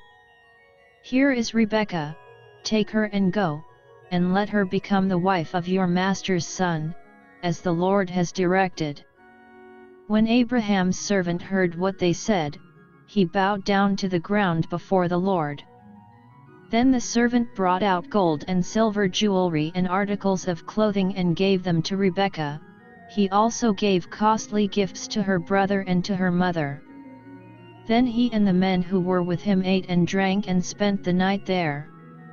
When they got up the next morning, he said, "Send me on my way to my master." But her brother and her mother replied, "Let the girl remain with us 10 days or so, then you may go." But he said to them, "Do not detain me, now that the Lord has granted success to my journey. Send me on my way so I may go to my master." Then they said, "Let's call the girl and ask her about it." So they called Rebekah and asked her, "Will you go with this man?" "I will go," she said. So they sent their sister Rebekah on her way, along with her nurse and Abraham's servant and his men. And they blessed Rebekah and said to her, "Our sister, may you increase to thousands upon thousands, may your offspring possess the gates of their enemies." Then Rebekah and her maids got ready and mounted their camels and went back with the man. So the servant took Rebekah and left. Now Isaac had come from Beer Lahai Roi, for he was living in the Negev. He went out to the field one evening to meditate, and as he looked up, he saw camels approaching. Rebekah also looked up and saw Isaac. She got down from her camel and asked the servant, "Who is that man in the field coming to meet us?" "He is my master," the servant answered. So she took her veil and covered herself. Then the servant told Isaac all he had done. Isaac brought her into the tent of his mother Sarah, and he married Rebekah. So she became his wife, and he loved her, and Isaac was comforted after his mother's death. Chapter 25. Abraham took another wife, whose name was Keturah. She bore him Zimran, Jokshan, Medan, Midian, Ishbak and Shuah. Jokshan was the father of Sheba and Dedan. The descendants of Dedan were the Ashurites, the Letushites, and the Luamites. The sons of Midian were Ephah, Epher, Hanok, Abidah, and Eldat. All these were descendants of Keturah. Abraham left everything he owned to Isaac. But while he was still living, he gave gifts to the sons of his concubines and sent them away from his son Isaac to the land of the east. Altogether, Abraham lived 175 years. Then Abraham breathed his last and died at a good old age, an old man and full of years, and he was gathered to his people. His sons Isaac and Ishmael buried him in the cave of Machpelah near Mamre, in the field of Ephron son of Zohar the Hittite. The field Abraham had bought from the Hittites. There Abraham was buried with his wife Sarah. After Abraham's death, God blessed his son Isaac, who then lived near Beer Lahai Roi. This is the account of Abraham's son Ishmael, whom Sarah's maidservant, Hagar the Egyptian, bore to Abraham. These are the names of the sons of Ishmael, listed in the order of their birth: Nebaioth the firstborn of Ishmael, Kedar, Adbeel, Mibsam, Mishma, Duma, Massa, Hadad, Tema, Jetur, Napish, and Kedemah. These were the sons of Ishmael, and these are the names of the 12 tribal rulers according to their settlements and camps. Altogether, Ishmael lived 137 years. He breathed his last and died, and he was gathered to his people. His descendants settled in the area from Havilah to Shur, near the border of Egypt, as you go toward Ashur. And they lived in hostility toward all their brothers. This is the account of Abraham's son Isaac. Abraham became the father of Isaac. And Isaac was 40 years old when he married Rebekah daughter of Bethuel the Aramean from Paddan Aram and sister of Laban the Aramean. Isaac prayed to the Lord on behalf of his wife, because she was barren. The Lord answered his prayer, and his wife Rebekah became pregnant. The babies jostled each other within her, and she said, "Why is this happening to me?" So she went to inquire of the Lord. The Lord said to her, "Two nations are in your womb, and two peoples from within you will be separated. One people will be stronger than the other, and the older will serve the younger." When the time came for her to give birth, there were twin boys in her womb. The first to come out was red, and his whole body was like a hairy garment, so they named him Esau. After this, his brother came out, with his hand grasping Esau's heel, so he was named Jacob. Isaac was 60 years old when Rebekah gave birth to them. The boys grew up, and Esau became a skillful hunter, a man of the open country, while Jacob was a quiet man, staying among the tents. Isaac, who had a taste for wild game, loved Esau, but Rebekah loved Jacob. Once when Jacob was cooking some stew, Esau came in from the open country, famished. He said to Jacob, "Quick, let me have some of that red stew. I'm famished." That is why he was also called Edom. Jacob replied, "First sell me your birthright." "Look, I am about to die," Esau said. "What good is the birthright to me?" But Jacob said, "Swear to me first." So he swore an oath to him, selling his birthright to Jacob. Then Jacob gave Esau some bread and some lentil stew. He ate and drank, and then got up and left. So Esau despised his birthright. Chapter 26. Now there was a famine in the land besides the earlier famine of Abraham's time, and Isaac went to Abimelech king of the Philistines in Gerar. The Lord appeared to Isaac and said, "Do not go down to Egypt, live in the land where I tell you to live. Stay in this land for a while, and I will be with you and will bless you. For to you and your descendants I will give all these lands and will confirm the oath I swore to your father Abraham. I will make your descendants as numerous as the stars in the sky and will give them all these lands, and through your offspring all nations on earth will be blessed. Because Abraham obeyed me and kept my requirements, my commands, my decrees and my laws." 26:6 So Isaac stayed in Gerar. When the men of that place asked him about his wife, he said, "She is my sister," because he was afraid to say, "She is my wife." He thought, "The men of this place might kill me on account of Rebekah, because she is beautiful." When Isaac had been there a long time, Abimelech king of the Philistines looked down from a window and saw Isaac caressing his wife Rebekah. So Abimelech summoned Isaac and said, "She is really your wife? Why did you say, 'She is my sister'?" Isaac answered him, "Because I thought I might lose my life on account of her." Then Abimelech said, "What is this you have done to us? One of the men might well have slept with your wife, and you would have brought guilt upon us." So Abimelech gave orders to all the people, "Anyone who molests this man or his wife shall surely be put to death." Isaac planted crops in that land and the same year reaped 100-fold, because the Lord blessed him. The man became rich, and his wealth continued to grow until he became very wealthy. He had so many flocks and herds and servants that the Philistines envied him. So all the wells that his father's servants had dug in the time of his father Abraham, the Philistines stopped up, filling them with earth. Then Abimelech said to Isaac, "Move away from us, you have become too powerful for us." So Isaac moved away from there and encamped in the valley of Gerar and settled there.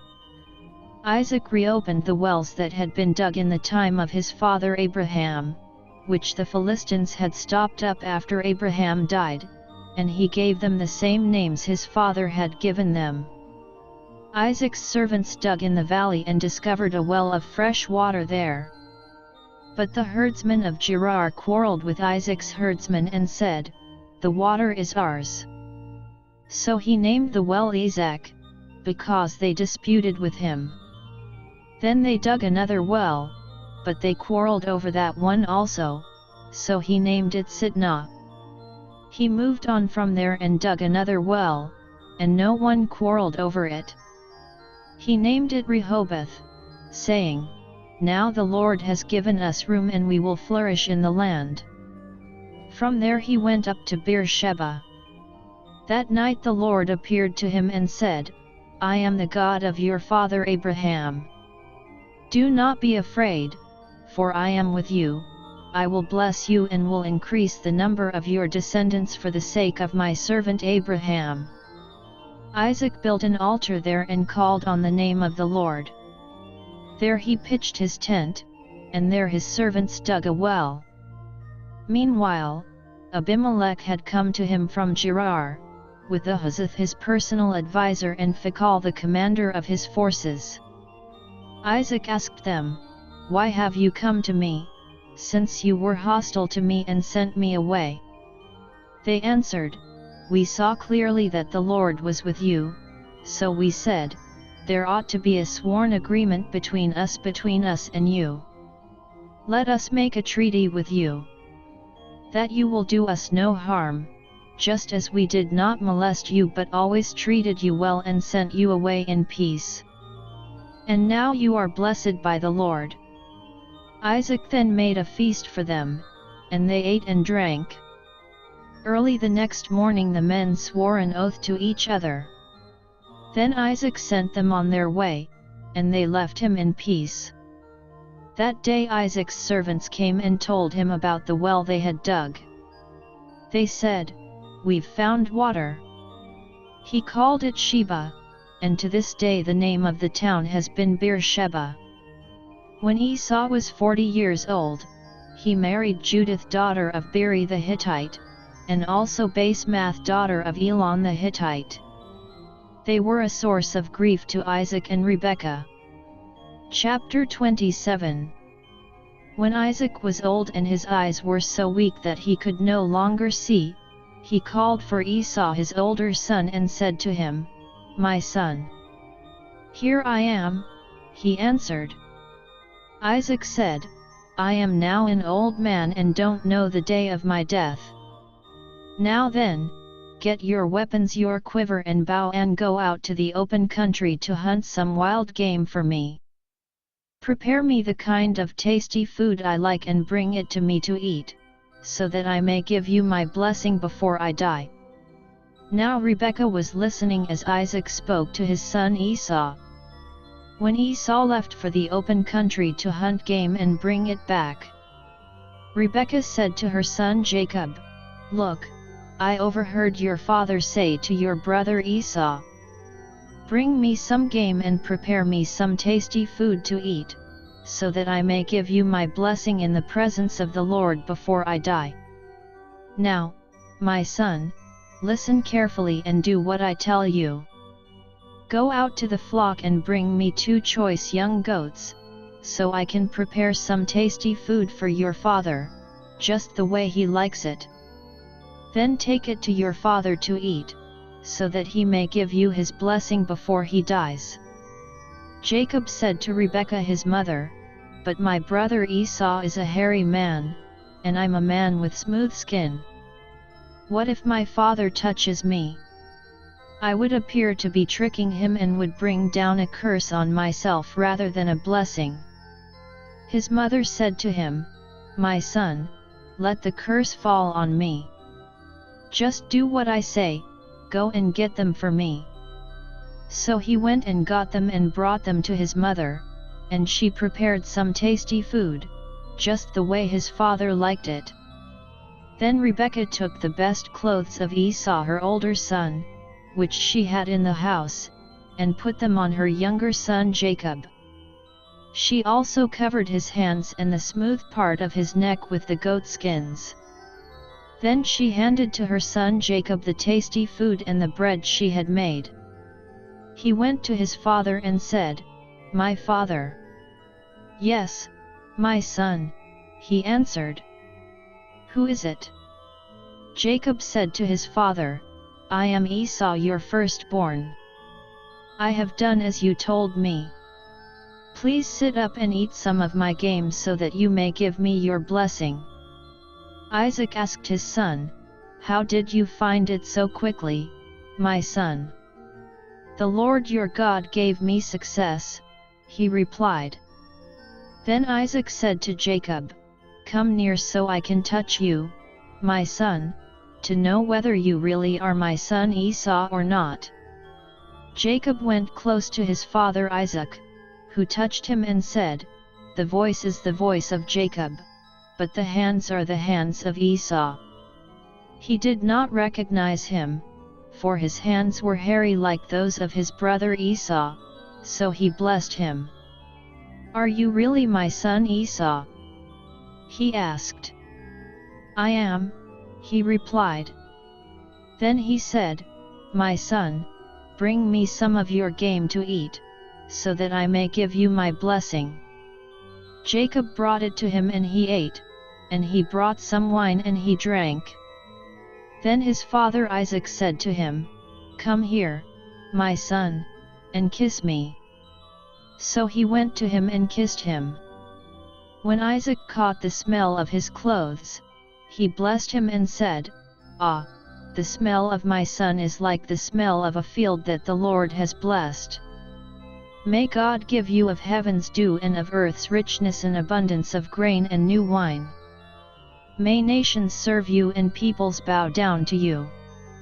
Be lord over your brothers, and may the sons of your mother bow down to you. May those who curse you be cursed and those who bless you be blessed." After Isaac finished blessing him and Jacob had scarcely left his father's presence, his brother Esau came in from hunting. He too prepared some tasty food and brought it to his father. Then he said to him, "My father, sit up and eat some of my game, so that you may give me your blessing." His father Isaac asked him, "Who are you?" "I am your son," he answered, "your firstborn, Esau." Isaac trembled violently and said, "Who was it, then, that hunted game and brought it to me?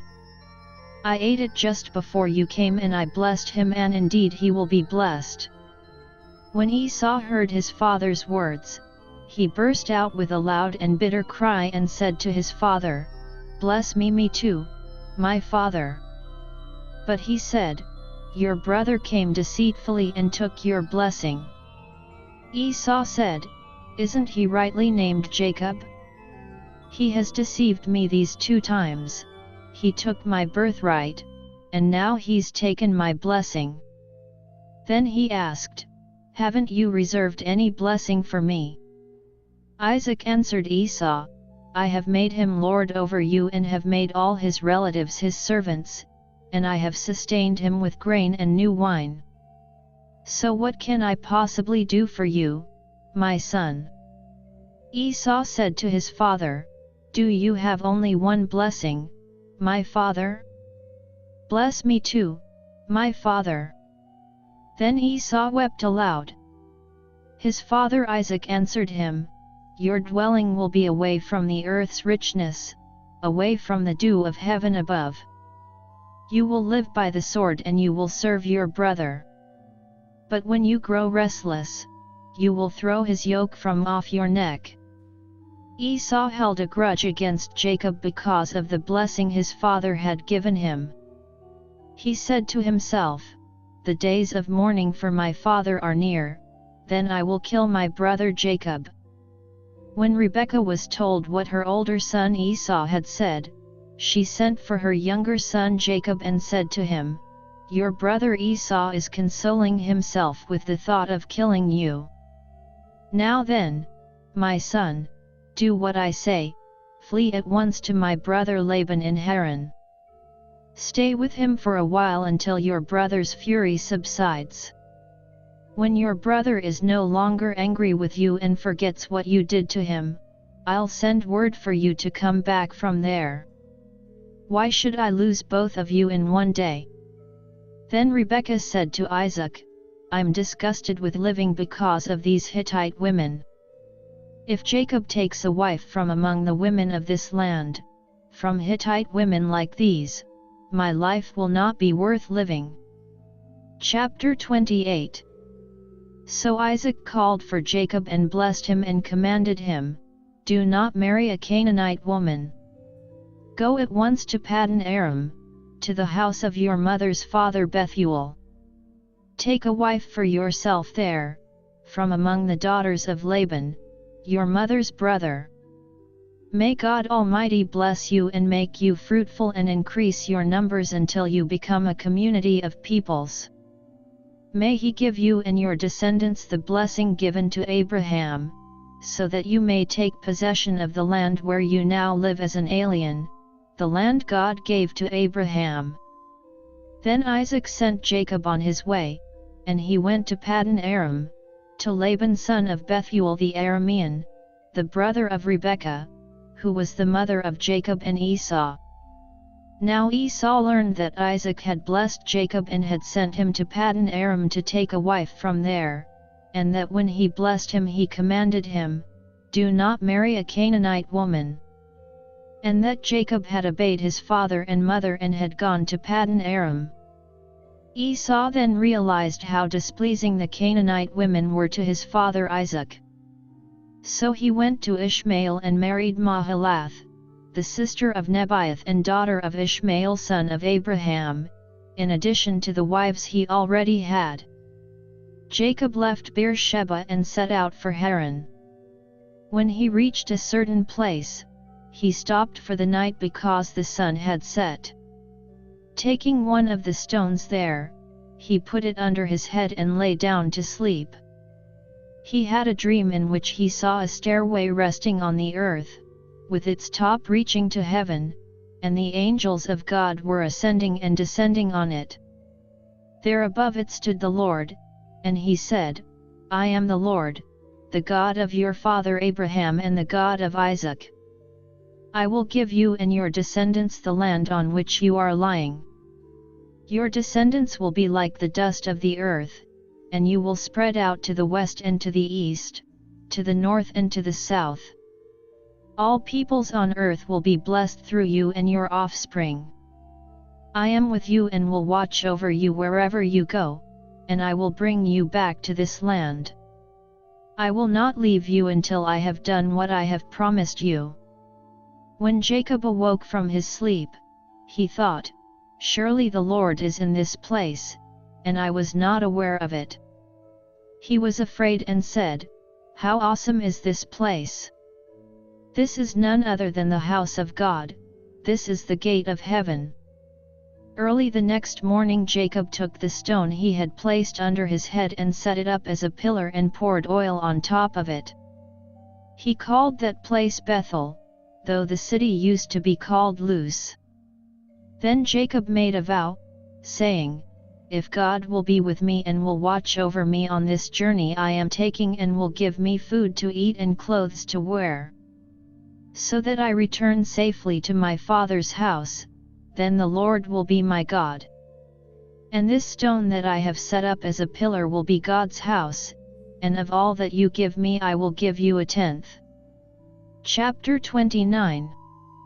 Then Jacob continued on his journey and came to the land of the eastern peoples. There he saw a well in the field, with 3 flocks of sheep lying near it because the flocks were watered from that well. The stone over the mouth of the well was large. When all the flocks were gathered there, the shepherds would roll the stone away from the well's mouth and water the sheep. Then they would return the stone to its place over the mouth of the well. Jacob asked the shepherds, "My brothers, where are you from?" "We're from Haran," they replied.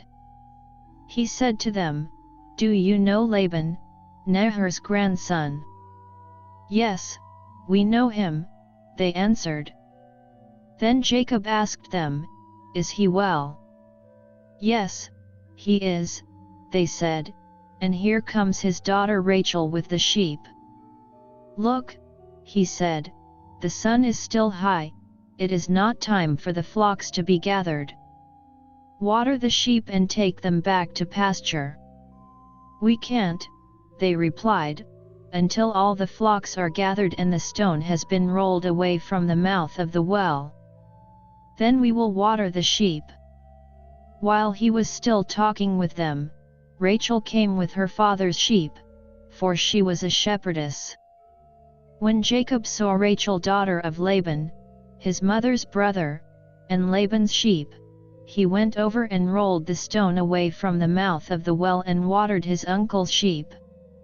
Then Jacob kissed Rachel and began to weep aloud. He had told Rachel that he was a relative of her father and a son of Rebekah. So she ran and told her father. As soon as Laban heard the news about Jacob, his sister's son, he hurried to meet him.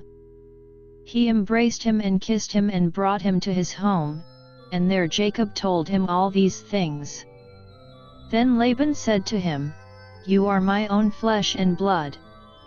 After Jacob had stayed with him for a whole month, Laban said to him, Just because you are a relative of mine, should you work for me for nothing? Tell me what your wages should be. Now Laban had 2 daughters, the name of the older was Leah, and the name of the younger was Rachel. Leah had weak eyes, but Rachel was lovely in form, and beautiful. Jacob was in love with Rachel and said, I'll work for you 7 years in return for your younger daughter Rachel. Laban said, It's better that I give her to you than to some other man. Stay here with me. So Jacob served 7 years to get Rachel, but they seemed like only a few days to him because of his love for her. Then Jacob said to Laban, Give me my wife. My time is completed, and I want to lie with her. So Laban brought together all the people of the place and gave a feast.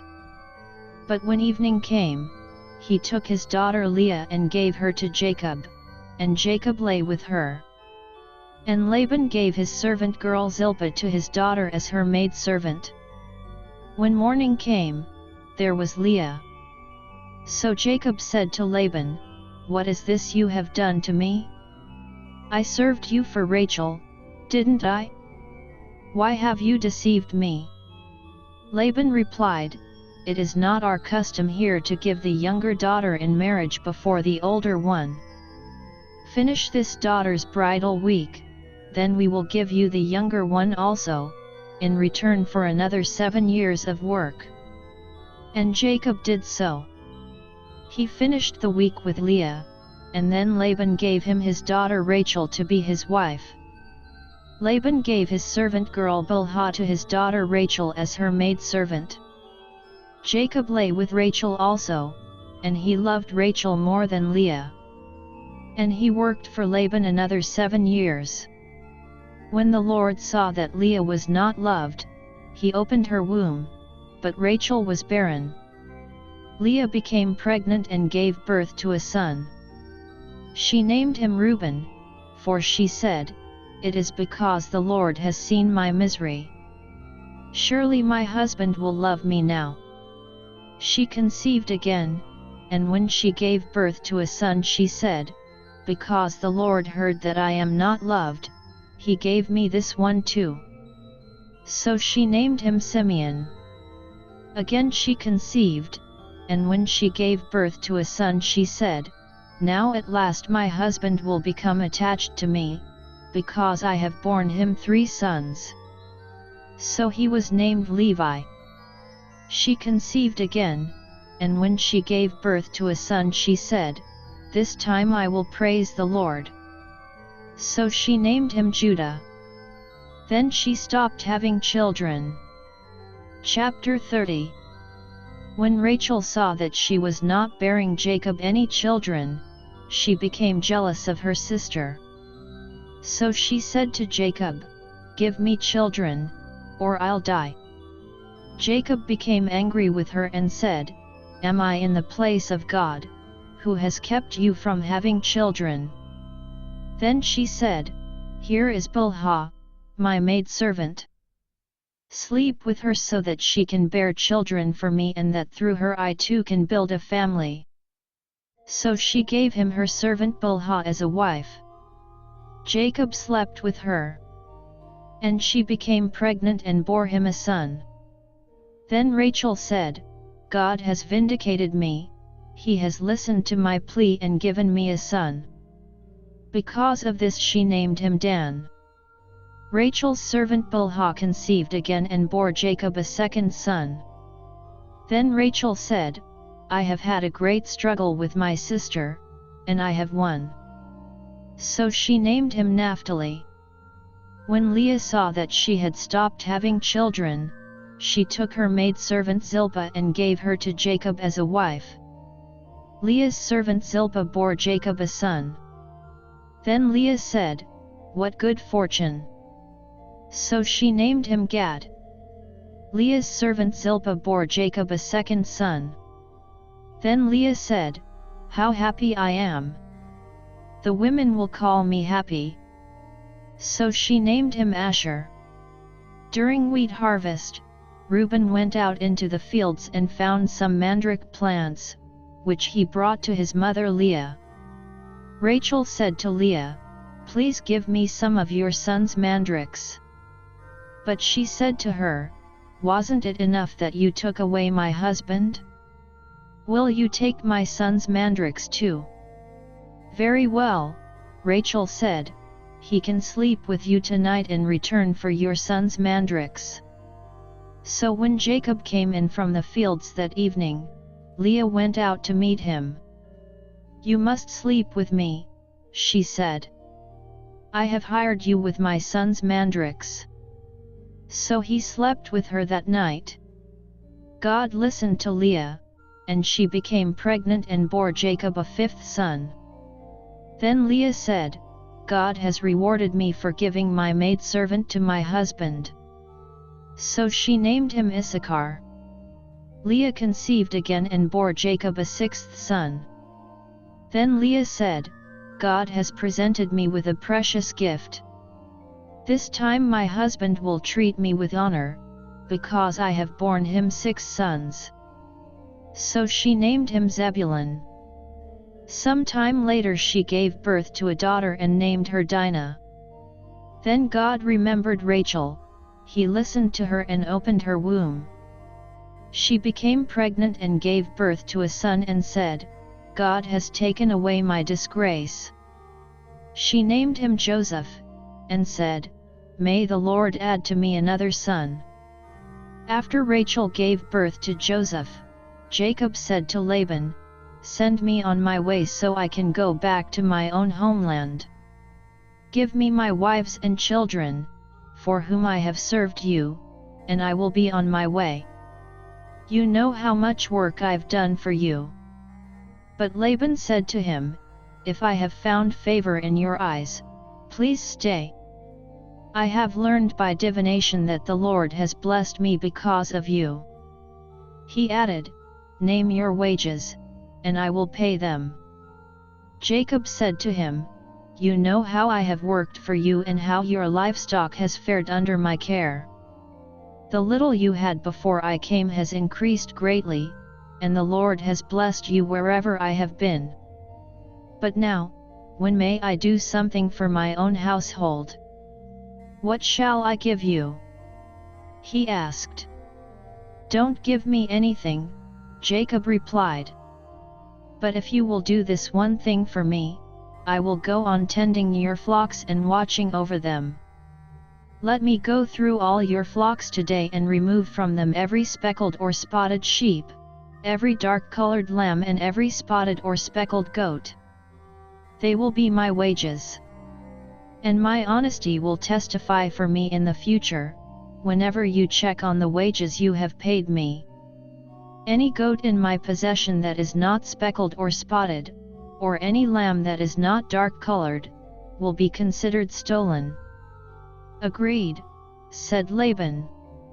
"Let it be as you have said." That same day he removed all the male goats that were streaked or spotted, and all the speckled or spotted female goats, all that had white on them, and all the dark-colored lambs, and he placed them in the care of his sons. Then he put a 3-day journey between himself and Jacob, while Jacob continued to tend the rest of Laban's flocks. Jacob, however, took fresh-cut branches from poplar, almond and plane trees and made white stripes on them by peeling the bark and exposing the white inner wood of the branches. Then he placed the peeled branches in all the watering troughs, so that they would be directly in front of the flocks when they came to drink. When the flocks were in heat and came to drink, they made it in front of the branches. And they bore young that were streaked or speckled or spotted. Jacob set apart the young of the flock by themselves, but made the rest face the streaked and dark-colored animals that belonged to Laban. Thus he made separate flocks for himself and did not put them with Laban's animals. Whenever the stronger females were in heat, Jacob would place the branches in the troughs in front of the animals so they would mate near the branches. But if the animals were weak, he would not place them there. So the weak animals went to Laban and the strong ones to Jacob. In this way the man grew exceedingly prosperous and came to own large flocks, and made servants and menservants, and camels and donkeys. Chapter 31. Jacob heard that Laban's sons were saying, "Jacob has taken everything our father owned and has gained all this wealth from what belonged to our father." And Jacob noticed that Laban's attitude toward him was not what it had been. Then the Lord said to Jacob, "Go back to the land of your fathers and to your relatives, and I will be with you." So Jacob sent word to Rachel and Leah to come out to the fields where his flocks were. He said to them, "I see that your father's attitude toward me is not what it was before, but the God of my father has been with me. You know that I've worked for your father with all my strength. Yet your father has cheated me by changing my wages 10 times. However, God has not allowed him to harm me. If he said, 'The speckled ones will be your wages,' then all the flocks gave birth to speckled young, and if he said, 'The streaked ones will be your wages,' then all the flocks bore streaked young. So God has taken away your father's livestock and has given them to me. In breeding season I once had a dream in which I looked up and saw that the male goats mating with the flock were streaked, speckled, or spotted. The angel of God said to me in the dream, 'Jacob.' I answered, 'Here I am.' And he said, 'Look up and see that all the male goats mating with the flock are streaked, speckled, or spotted, for I have seen all that Laban has been doing to you. I am the God of Bethel, where you anointed a pillar and where you made a vow to me. Now leave this land at once and go back to your native land.' Then Rachel and Leah replied, 'Do we still have any share in the inheritance of our father's estate? Does he not regard us as foreigners? Not only has he sold us, but he has used up what was paid for us. Surely all the wealth that God took away from our father belongs to us and our children. So do whatever God has told you.' Then Jacob put his children and his wives on camels. And he drove all his livestock ahead of him, along with all the goods he had accumulated in Paddan Aram, to go to his father Isaac in the land of Canaan. When Laban had gone to shear his sheep, Rachel stole her father's household gods. Moreover, Jacob deceived Laban the Aramean by not telling him he was running away. So he fled with all he had, and crossing the river, he headed for the hill country of Gilead. On the 3rd day Laban was told that Jacob had fled. Taking his relatives with him, he pursued Jacob for 7 days and caught up with him in the hill country of Gilead. Then God came to Laban the Aramean in a dream at night and said to him, "Be careful not to say anything to Jacob, either good or bad." Jacob had pitched his tent in the hill country of Gilead when Laban overtook him, and Laban and his relatives camped there too.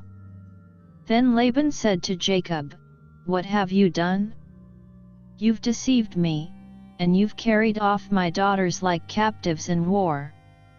Why did you run off secretly and deceive me? Why didn't you tell me, so I could send you away with joy and singing to the music of tambourines and harps? You didn't even let me kiss my grandchildren and my daughters goodbye. You have done a foolish thing. I have the power to harm you, but last night the God of your father said to me, 'Be careful not to say anything to Jacob, either good or bad.' Now you have gone off because you longed to return to your father's house. But why did you steal my gods?" Jacob answered Laban, "I was afraid, because I thought you would take your daughters away from me by force. But if you find anyone who has your gods, he shall not live. In the presence of our relatives, see for yourself whether there is anything of yours here with me, and if so, take it." Now Jacob did not know that Rachel had stolen the gods. So Laban went into Jacob's tent and into Leah's tent and into the tent of the 2 maidservants, but he found nothing. After he came out of Leah's tent, he entered Rachel's tent. Now Rachel had taken the household gods and put them inside her camel's saddle and was sitting on them. Laban searched through everything in the tent but found nothing. Rachel said to her father, "Don't be angry, my lord, that I cannot stand up in your presence, I'm having my period." So he searched but could not find the household gods. Jacob was angry and took Laban to task. "What is my crime?" he asked Laban. "What sin have I committed that you hunt me down? Now that you have searched through all my goods, what have you found that belongs to your household? Put it here in front of your relatives and mine, and let them judge between the 2 of us. I have been with you for 20 years now. Your sheep and goats have not miscarried, nor have I eaten rams from your flocks. I did not bring you animals torn by wild beasts, I bore the loss myself. And you demanded payment from me for whatever was stolen by day or night. This was my situation, the heat consumed me in the daytime and the cold at night, and sleep fled from my eyes. It was like this for the 20 years I was in your household. I worked for you 14 years for your 2 daughters and 6 years for your flocks, and you changed my wages 10 times. If the God of my father, the God of Abraham and the fear of Isaac, had not been with me, you would surely have sent me away empty-handed. But God has seen my hardship and the toil of my hands, and last night he rebuked you." Laban answered Jacob, "The women are my daughters, the children are my children, and the flocks are my flocks. All you see is mine. Yet what can I do today about these daughters of mine, or about the children they have borne? Come now, let's make a covenant, you and I, and let it serve as a witness between us." So Jacob took a stone and set it up as a pillar. He said to his relatives, "Gather some stones." So they took stones and piled them in a heap, and they ate there by the heap. Laban called it Jegar-Sahadutha, and Jacob called it Galeed.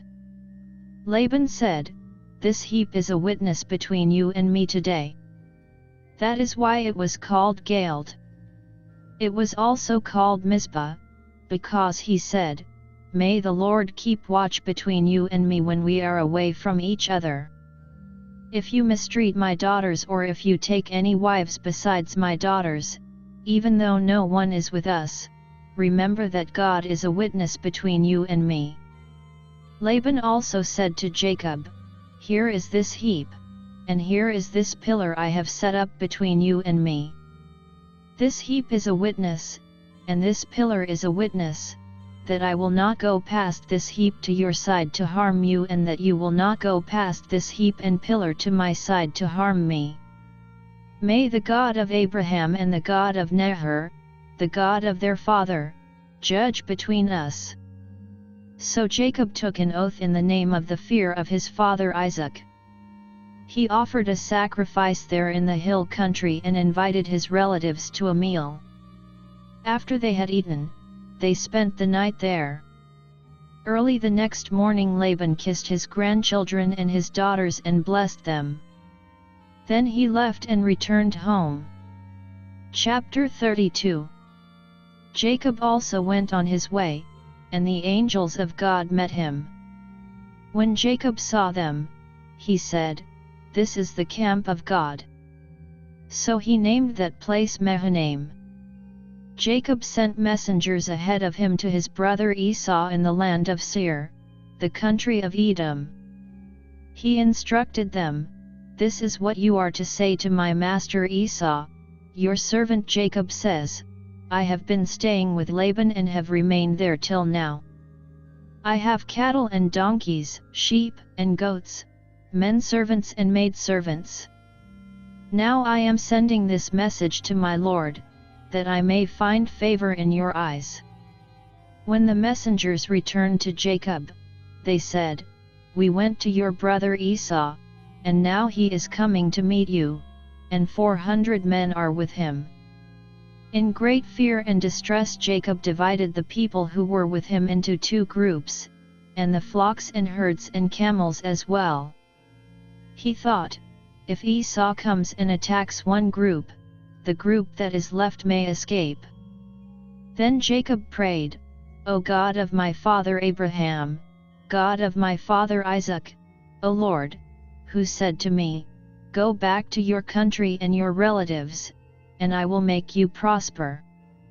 I am unworthy of all the kindness and faithfulness you have shown your servant. I had only my staff when I crossed this Jordan, but now I have become 2 groups. Save me, I pray, from the hand of my brother Esau, for I am afraid he will come and attack me, and also the mothers with their children. But you have said, I will surely make you prosper and will make your descendants like the sand of the sea, which cannot be counted." He spent the night there, and from what he had with him he selected a gift for his brother Esau.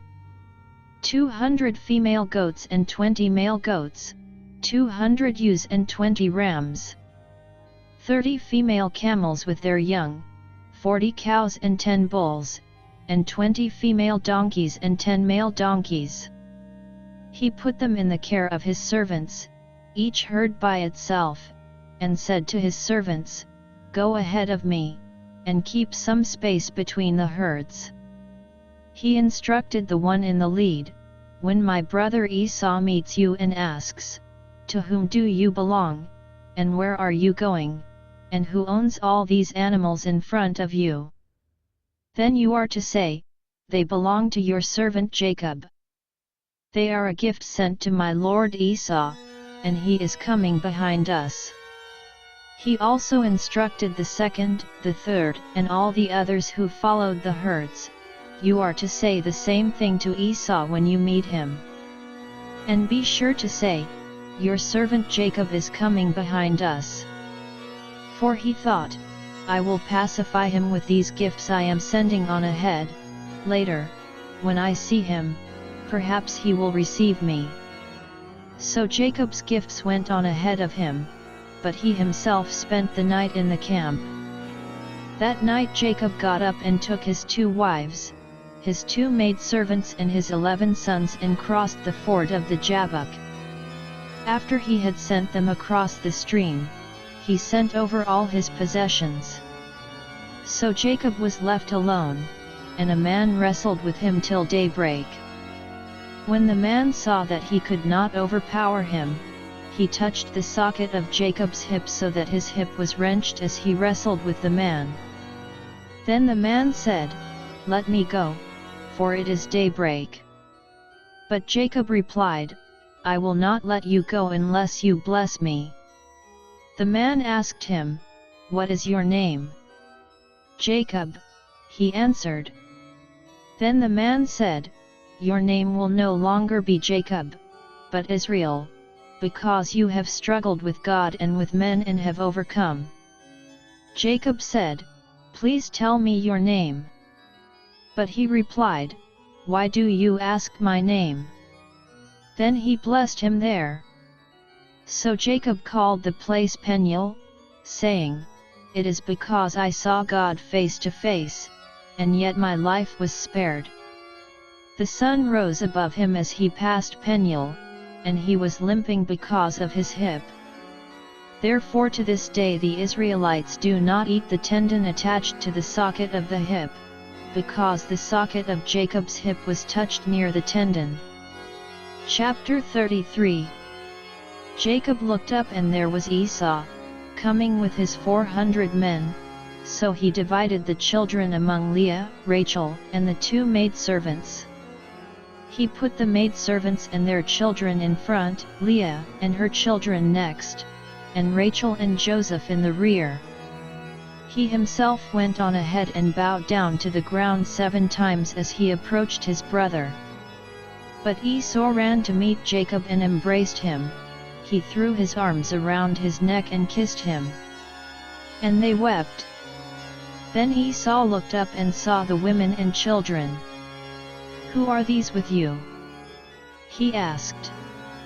Jacob answered, "They are the children God has graciously given your servant." Then the maidservants and their children approached and bowed down. Next, Leah and her children came and bowed down. Last of all came Joseph and Rachel, and they too bowed down. Esau asked, "What do you mean by all these droves I met?" "To find favor in your eyes, my lord," he said. But Esau said, "I already have plenty, my brother. Keep what you have for yourself." "No, please," said Jacob. "If I have found favor in your eyes, accept this gift from me. For to see your face is like seeing the face of God, now that you have received me favorably. Please accept the present that was brought to you, for God has been gracious to me and I have all I need." And because Jacob insisted, Esau accepted it. Then Esau said, "Let us be on our way, I'll accompany you." But Jacob said to him, "My Lord knows that the children are tender and that I must care for the ewes and cows that are nursing their young. If they are driven hard just one day, all the animals will die. So let my Lord go on ahead of his servant, while I move along slowly at the pace of the droves before me and that of the children, until I come to my Lord in Seir." Esau said, "Then let me leave some of my men with you." "But why do that?" Jacob asked. "Just let me find favor in the eyes of my Lord." So that day Esau started on his way back to Seir. Jacob, however, went to Succoth, where he built a place for himself and made shelters for his livestock. That is why the place is called Succoth. After Jacob came from Paddan Aram, he arrived safely at the city of Shechem in Canaan and camped within sight of the city. For 100 pieces of silver, he bought from the sons of Hamor, the father of Shechem, the plot of ground where he pitched his tent. There he set up an altar and called it El Elohe Israel. Chapter 34. Now Dinah, the daughter Leah had borne to Jacob, went out to visit the women of the land. When Shechem son of Hamor the Hivite, the ruler of that area, saw her, he took her and violated her. His heart was drawn to Dinah, daughter of Jacob, and he loved the girl and spoke tenderly to her. And Shechem said to his father Hamor, "Get me this girl as my wife." When Jacob heard that his daughter Dinah had been defiled, his sons were in the fields with his livestock, so he kept quiet about it until they came home. Then Shechem's father Hamor went out to talk with Jacob.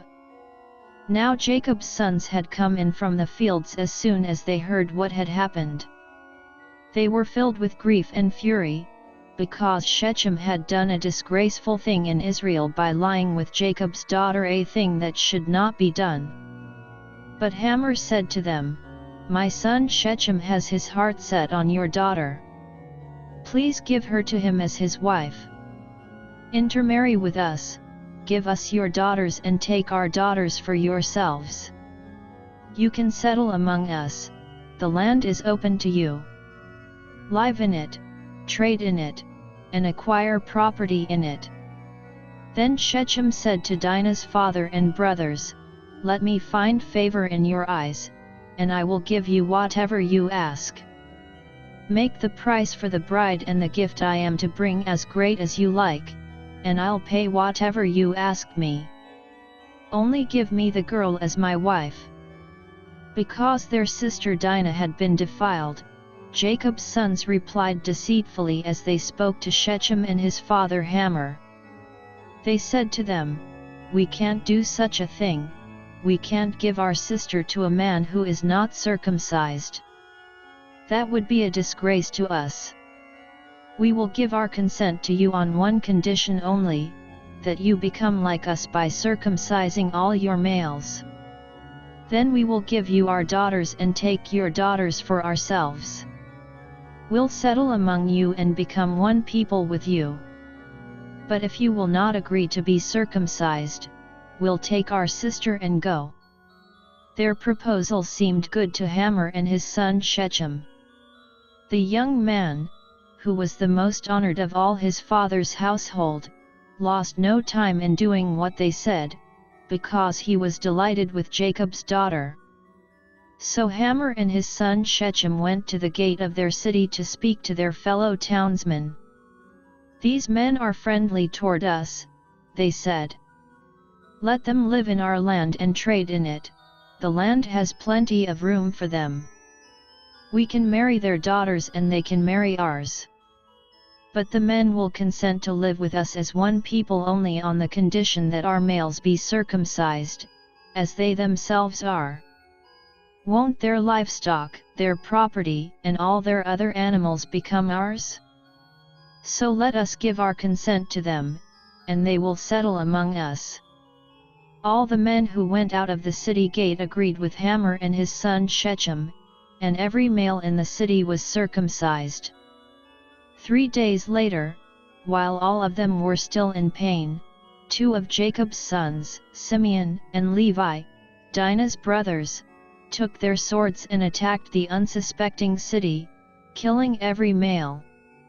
They put Hamor and his son Shechem to the sword and took Dinah from Shechem's house and left.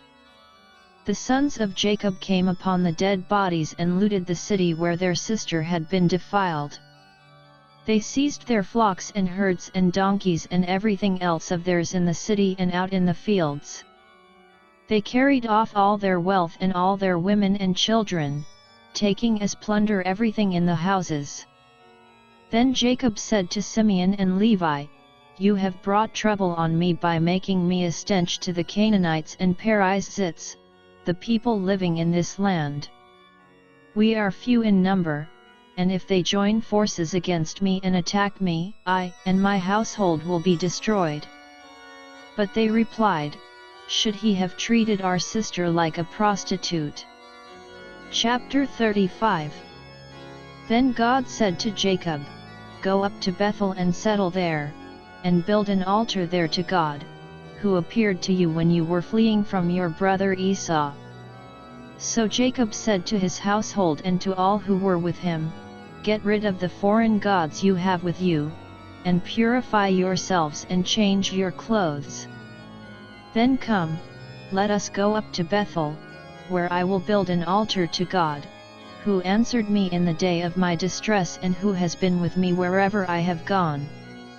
So they gave Jacob all the foreign gods they had and the rings in their ears, and Jacob buried them under the oak at Shechem.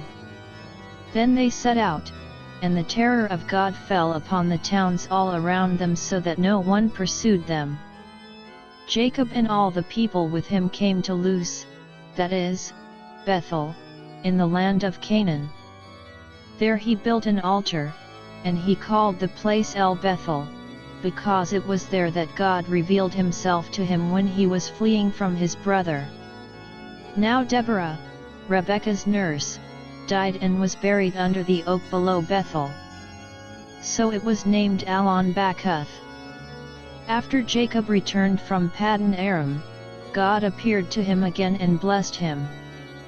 God said to him, "Your name is Jacob, but you will no longer be called Jacob, your name will be Israel." So he named him Israel. And God said to him, "I am God Almighty, be fruitful and increase in number.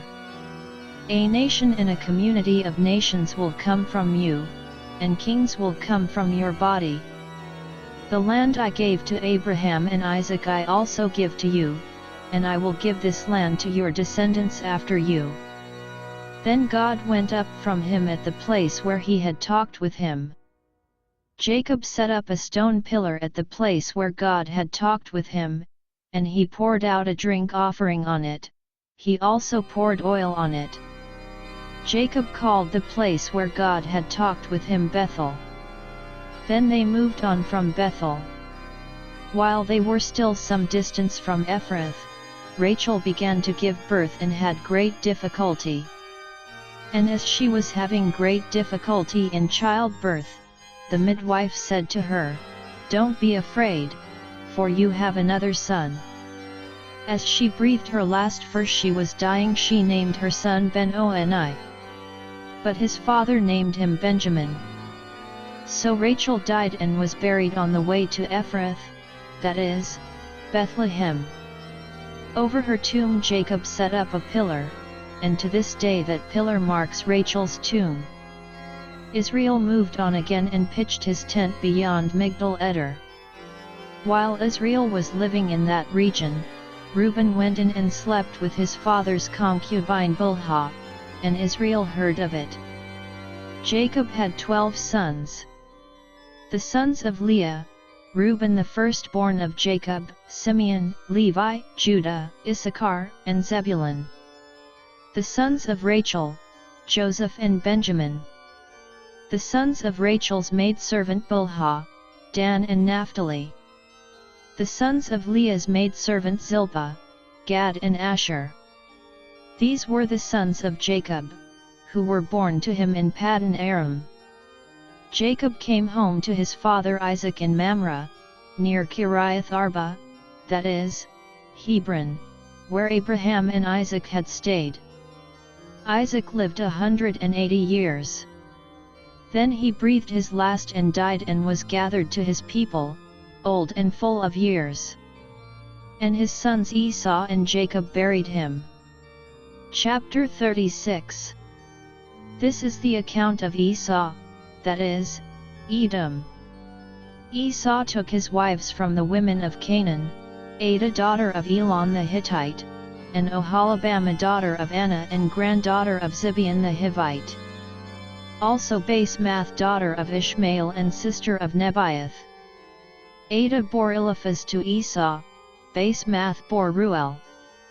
And Oholibamah bore Jush, Jalam and Korah. These were the sons of Esau, who were born to him in Canaan.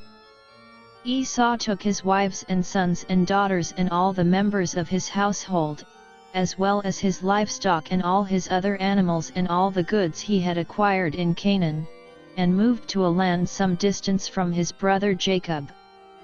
Their possessions were too great for them to remain together. The land where they were staying could not support them both because of their livestock. So Esau, that is, Edom, settled in the hill country of Seir. This is the account of Esau the father of the Edomites in the hill country of Seir. These are the names of Esau's sons: Eliphaz, the son of Esau's wife Adah, and Ruel, the son of Esau's wife Basemath. The sons of Eliphaz: Taman, Omar, Zepho, Gatam, and Kenaz. Esau's son Eliphaz also had a concubine named Timnah, who bore him Amalek. These were grandsons of Esau's wife Adah. The sons of Ruel: Nahat, Zerah, Shammah, and Mizah. These were grandsons of Esau's wife Basemath. The sons of Esau's wife Oholibamah daughter of Anah and granddaughter of Zibeon, whom she bore to Esau: Shush, Jalam and Korah. These were the chiefs among Esau's descendants, the sons of Eliphaz the firstborn of Esau, chiefs Taman, Omar, Zepho, Kenaz, Korah, Gatam, and Amalek. These were the chiefs descended from Eliphaz in Edom, they were grandsons of Adah. The sons of Esau's son Ruel, chiefs Nahat, Zerah, Shammah, and Mizah. These were the chiefs descended from Ruel in Edom, they were grandsons of Esau's wife Basemath. The sons of Esau's wife Oholibamah, chiefs Shush, Jalam and Korah. These were the chiefs descended from Esau's wife Oholibamah daughter of Anah. These were the sons of Esau, that is, Edom, and these were their chiefs. These were the sons of Seir the Horite, who were living in the region: Lotan, Shobal, Zibeon, Anah, Dishan, Ezer, and Dishan. These sons of Seir in Edom were Horite chiefs. The sons of Lotan: Hori and Homam. Timnah was Lotan's sister. The sons of Shobal: Alvan, Manahath, Ebal, Shepho, and Onam. The sons of Zibeon: Aya and Anah. This is the Anah who discovered the hot springs in the desert while he was grazing the donkeys of his father Zibeon. The children of Anah: Dishan and Oholibamah daughter of Anah. The sons of Dishan: Hemdan, Eshban, Ithran, and Karen. The sons of Ezer: Bilhan, Zaban, and Achan. The sons of Dishan: Uz and Aaron. These were the Horite chiefs: Lotan, Shobal, Zibeon, Anah, Dishan, Ezer, and Dishan. These were the Horite chiefs, according to their divisions, in the land of Seir. These were the kings who reigned in Edom before any Israelite king reigned. Bela son of Beer became king of Edom. His city was named Dinhabah. When Bela died, Jobab son of Zerah from Bozrah succeeded him as king. When Jobab died, Husham from the land of the Temanites succeeded him as king. When Husham died, Hadad son of Bedad, who defeated Midian in the country of Moab, succeeded him as king. His city was named Avith. When Hadad died, Samlah from Masrekah succeeded him as king. When Samlah died, Shaul from Rehoboth on the river succeeded him as king. When Shaul died, Baal-Hanan son of Akbor succeeded him as king. When Baal-Hanan son of Akbor died, Hadad succeeded him as king. His city was named Pau, and his wife's name was Mehetabel daughter of Matred, the daughter of Mezahab. These were the chiefs descended from Esau, by name, according to their clans and regions: Timnah, Alva, Jetheth, Oholibamah, Ilah, Pinion, Kenaz, Taman, Mibzar, Magdiel and Iram. These were the chiefs of Edom, according to their settlements in the land they occupied. This was Esau the father of the Edomites. Chapter 37. Jacob lived in the land where his father had stayed, the land of Canaan. This is the account of Jacob. Joseph, a young man of 17, was tending the flocks with his brothers, the sons of Bilhah and the sons of Zilpah, his father's wives, and he brought their father a bad report about them. Now Israel loved Joseph more than any of his other sons, because he had been born to him in his old age, and he made a richly ornamented robe for him. When his brothers saw that their father loved him more than any of them, they hated him and could not speak a kind word to him.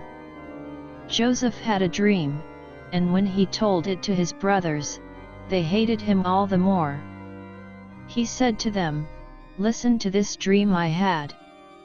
We were binding sheaves of grain out in the field when suddenly my sheaf rose and stood upright, while your sheaves gathered around mine and bowed down to it." His brothers said to him, "Do you intend to reign over us? Will you actually rule us?" And they hated him all the more because of his dream and what he had said. Then he had another dream, and he told it to his brothers. "Listen," he said, "I had another dream, and this time the sun and moon and 11 stars were bowing down to me." When he told his father as well as his brothers, his father rebuked him and said, "What is this dream you had? Will your mother and I and your brothers actually come and bow down to the ground before you?" His brothers were jealous of him, but his father kept the matter in mind. Now his brothers had gone to graze their father's flocks near Shechem. And Israel said to Joseph, "As you know, your brothers are grazing the flocks near Shechem. Come, I am going to send you to them." "Very well," he replied. So he said to him, "Go and see if all is well with your brothers and with the flocks, and bring word back to me." Then he sent him off from the valley of Hebron. When Joseph arrived at Shechem, a man found him wandering around in the fields and asked him, "What are you looking for?" He replied, "I'm looking for my brothers. Can you tell me where they are grazing their flocks?" "They have moved on from here," the man answered. "I heard them say, 'Let's go to Dothan.'" So Joseph went after his brothers and found them near Dothan. But they saw him in the distance, and before he reached them, they plotted to kill him. "Here comes that dreamer," they said to each other. "Come now, let's kill him and throw him into one of these cisterns and say that a ferocious animal devoured him. Then we'll see what comes of his dreams." When Reuben heard this, he tried to rescue him from their hands. "Let's not take his life," he said. "Don't shed any blood.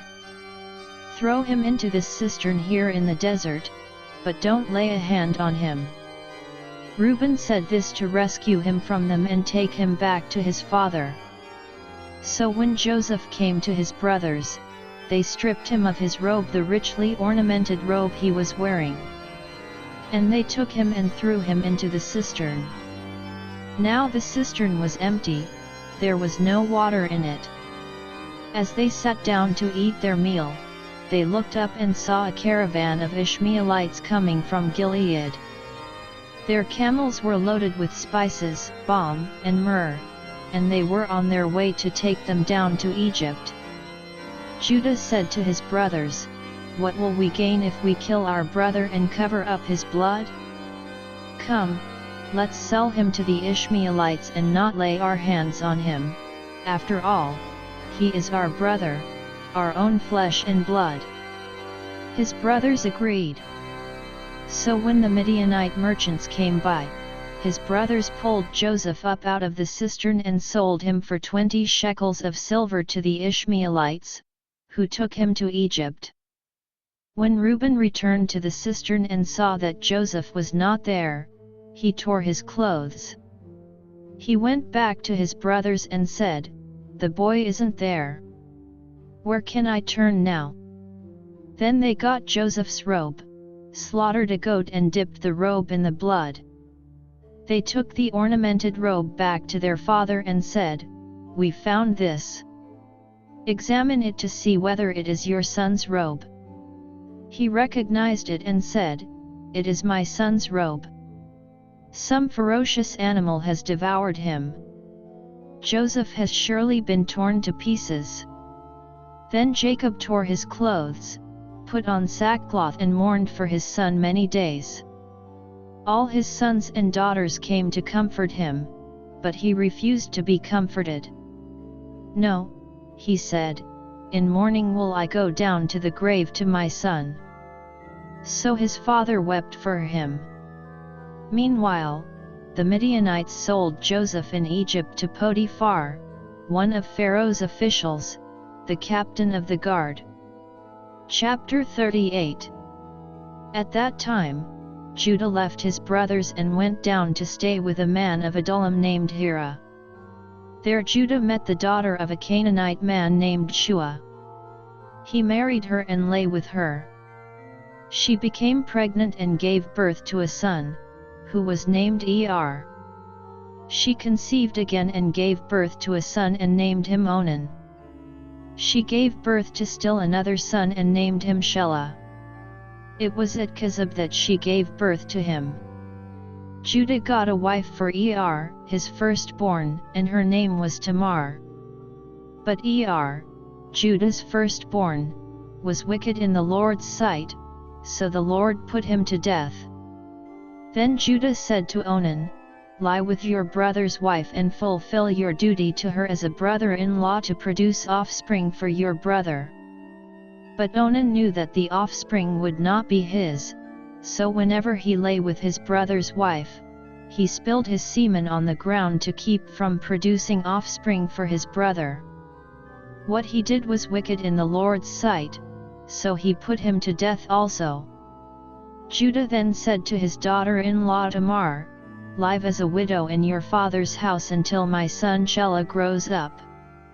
For he thought, he may die too, just like his brothers.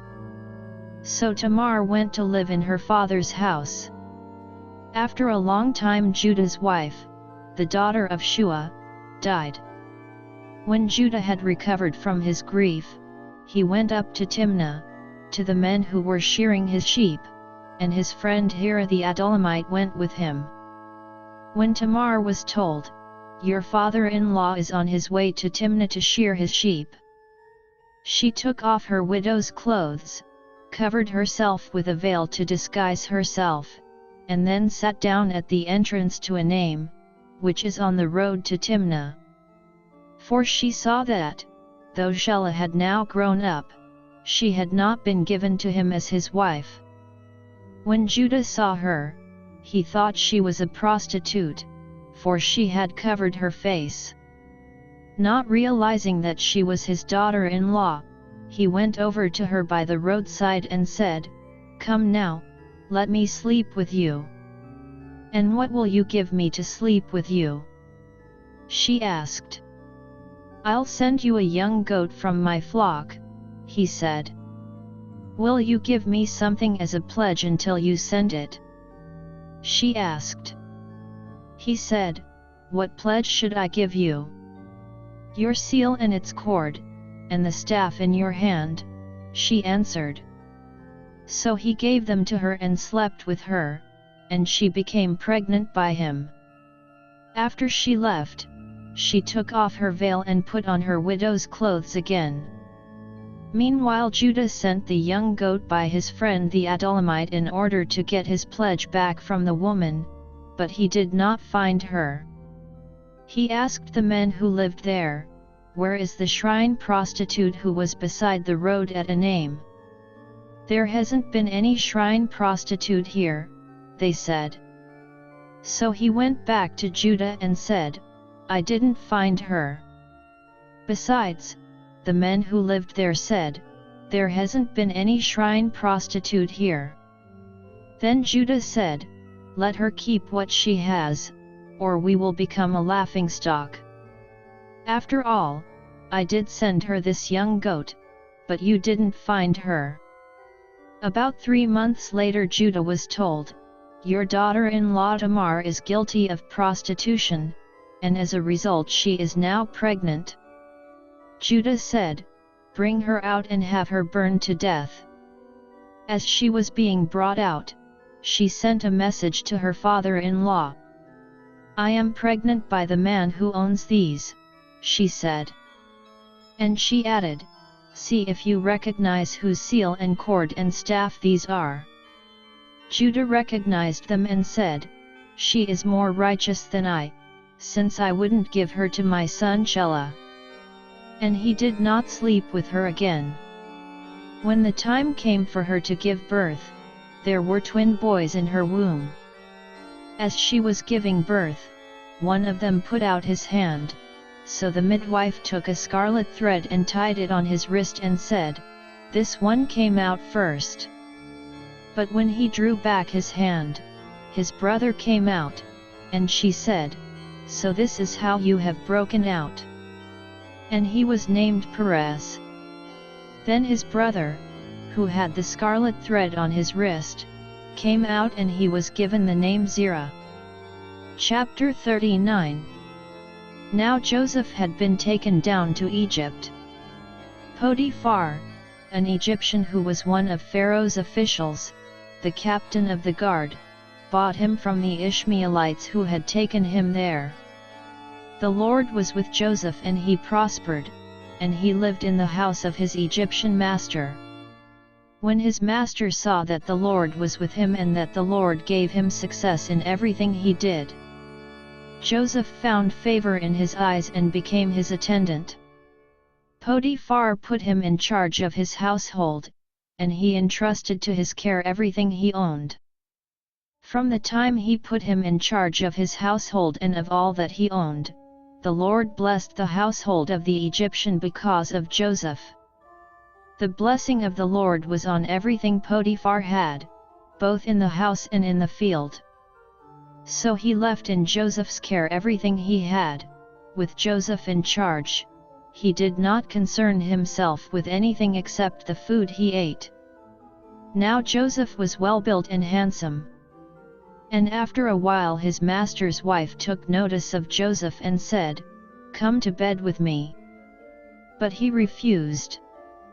"With me in charge," he told her, "my master does not concern himself with anything in the house, everything he owns he has entrusted to my care. No one is greater in this house than I am. My master has withheld nothing from me except you, because you are his wife. How then could I do such a wicked thing and sin against God?" And though she spoke to Joseph day after day, he refused to go to bed with her or even be with her. One day he went into the house to attend to his duties, and none of the household servants was inside. She caught him by his cloak and said, "Come to bed with me." But he left his cloak in her hand and ran out of the house. When she saw that he had left his cloak in her hand and had run out of the house, she called her household servants. "Look," she said to them, "this Hebrew has been brought to us to make sport of us. He came in here to sleep with me, but I screamed. When he heard me scream for help, he left his cloak beside me and ran out of the house." She kept his cloak beside her until his master came home. Then she told him this story, "That Hebrew slave you brought us came to me to make sport of me. But as soon as I screamed for help, he left his cloak beside me and ran out of the house." When his master heard the story, his wife told him, saying, "This is how your slave treated me." He burned with anger. Joseph's master took him and put him in prison, the place where the king's prisoners were confined. But while Joseph was there in the prison, the Lord was with him. He showed him kindness and granted him favor in the eyes of the prison warden.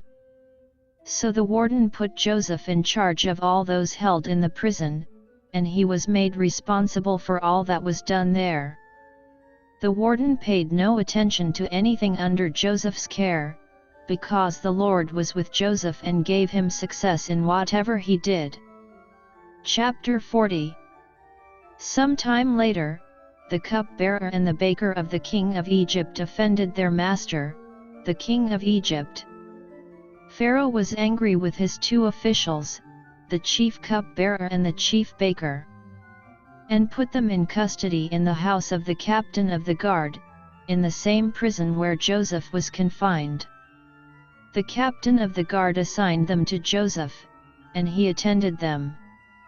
After they had been in custody for some time, each of the two men, the cupbearer and the baker of the king of Egypt, who were being held in prison, had a dream the same night, and each dream had a meaning of its own.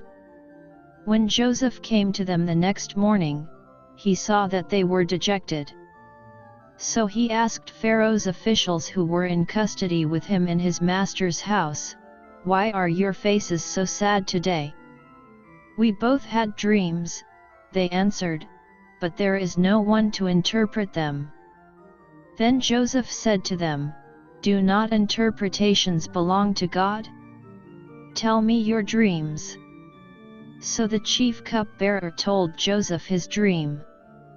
He said to him, "In my dream I saw a vine in front of me, and on the vine were 3 branches. As soon as it budded, it blossomed, and its clusters ripened into grapes. Pharaoh's cup was in my hand, and I took the grapes, squeezed them into Pharaoh's cup and put the cup in his hand." "This is what it means," Joseph said to him. "The 3 branches are 3 days. Within 3 days Pharaoh will lift up your head and restore you to your position, and you will put Pharaoh's cup in his hand, just as you used to do when you were his cupbearer. But when all goes well with you, remember me and show me kindness, mention me to Pharaoh and get me out of this prison. For I was forcibly carried off from the land of the Hebrews, and even here I have done nothing to deserve being put in a dungeon." When the chief baker saw that Joseph had given a favorable interpretation, he said to Joseph, "I too had a dream. On my head were 3 baskets of bread. In the top basket were all kinds of baked goods for Pharaoh, but the birds were eating them out of the basket on my head." "This is what it means," Joseph said. "The 3 baskets are 3 days. Within 3 days Pharaoh will lift off your head and hang you on a tree, and the birds will eat away your flesh." Now the 3rd day was Pharaoh's birthday, and he gave a feast for all his officials. He lifted up the heads of the chief cupbearer and the chief baker in the presence of his officials. He restored the chief cupbearer to his position, so that he once again put the cup into Pharaoh's hand. But he hanged the chief baker, just as Joseph had said to them in his interpretation.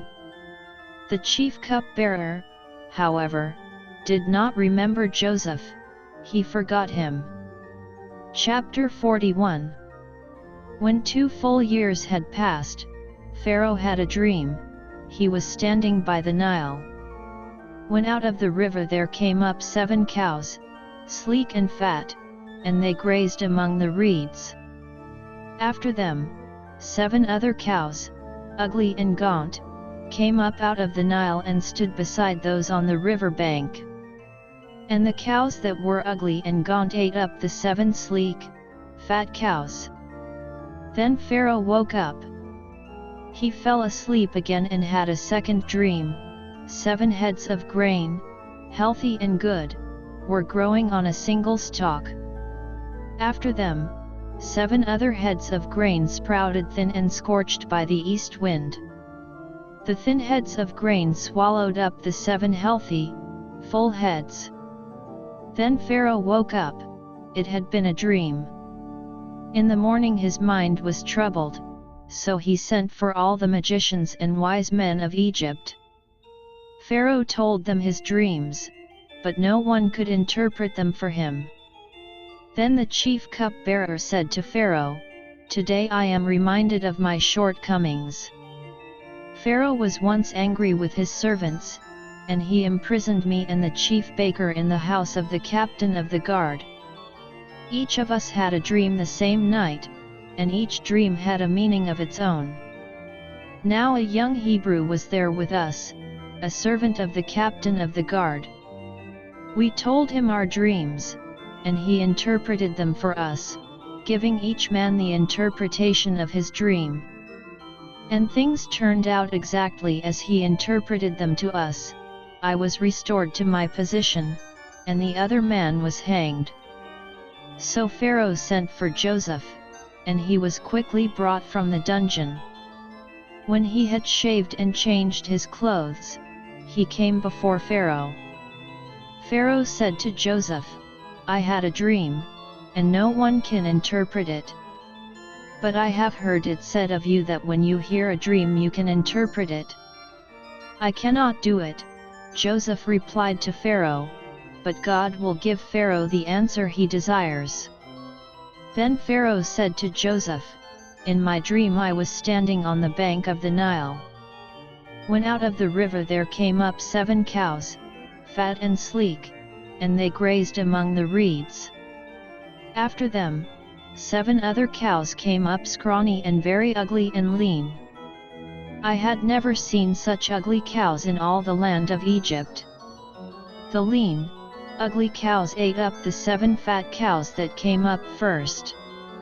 But even after they ate them, no one could tell that they had done so, they looked just as ugly as before. Then I woke up. In my dreams I also saw 7 heads of grain, full and good, growing on a single stalk. After them, 7 other heads sprouted withered and thin and scorched by the east wind. The thin heads of grain swallowed up the 7 good heads. I told this to the magicians, but none could explain it to me." Then Joseph said to Pharaoh, "The dreams of Pharaoh are one and the same. God has revealed to Pharaoh what he is about to do. The 7 good cows are 7 years, and the 7 good heads of grain are 7 years, it is one and the same dream. The 7 lean, ugly cows that came up afterward are 7 years, and so are the 7 worthless heads of grain scorched by the east wind, they are 7 years of famine. It is just as I said to Pharaoh, God has shown Pharaoh what he is about to do. 7 years of great abundance are coming throughout the land of Egypt. But 7 years of famine will follow them. Then all the abundance in Egypt will be forgotten, and the famine will ravage the land. The abundance in the land will not be remembered, because the famine that follows it will be so severe." The reason the dream was given to Pharaoh in 2 forms is that the matter has been firmly decided by God, and God will do it soon. And now let Pharaoh look for a discerning and wise man and put him in charge of the land of Egypt. Let Pharaoh appoint commissioners over the land to take 1/5 of the harvest of Egypt during the 7 years of abundance. They should collect all the food of these good years that are coming and store up the grain under the authority of Pharaoh, to be kept in the cities for food. This food should be held in reserve for the country, to be used during the 7 years of famine that will come upon Egypt, so that the country may not be ruined by the famine. The plan seemed good to Pharaoh and to all his officials. So Pharaoh asked them, "Can we find anyone like this man, one in whom is the Spirit of God?" Then Pharaoh said to Joseph, "Since God has made all this known to you, there is no one so discerning and wise as you. You shall be in charge of my palace, and all my people are to submit to your orders. Only with respect to the throne will I be greater than you." So Pharaoh said to Joseph, "I hereby put you in charge of the whole land of Egypt." Then Pharaoh took his signet ring from his finger and put it on Joseph's finger. He dressed him in robes of fine linen and put a gold chain around his neck. He had him ride in a chariot as his second in command, and men shouted before him, "Make way! Thus he put him in charge of the whole land of Egypt. Then Pharaoh said to Joseph, I am Pharaoh, but without your word no one will lift hand or foot in all Egypt. Pharaoh gave Joseph the names Aphenath-Paneah and gave him Asenath daughter of Potiphera, priest of On, to be his wife. And Joseph went throughout the land of Egypt. Joseph was 30 years old when he entered the service of Pharaoh king of Egypt. And Joseph went out from Pharaoh's presence and traveled throughout Egypt. During the 7 years of abundance the land produced plentifully. Joseph collected all the food produced in those 7 years of abundance in Egypt and stored it in the cities. In each city he put the food grown in the fields surrounding it. Joseph stored up huge quantities of grain, like the sand of the sea.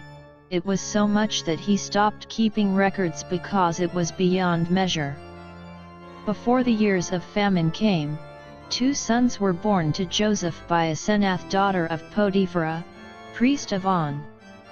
Joseph named his firstborn Manasseh and said, It is because God has made me forget all my trouble and all my father's household. The second son he named Ephraim and said, It is because God has made me fruitful in the land of my suffering. The 7 years of abundance in Egypt came to an end. And the 7 years of famine began, just as Joseph had said. There was famine in all the other lands, but in the whole land of Egypt there was food. When all Egypt began to feel the famine, the people cried to Pharaoh for food.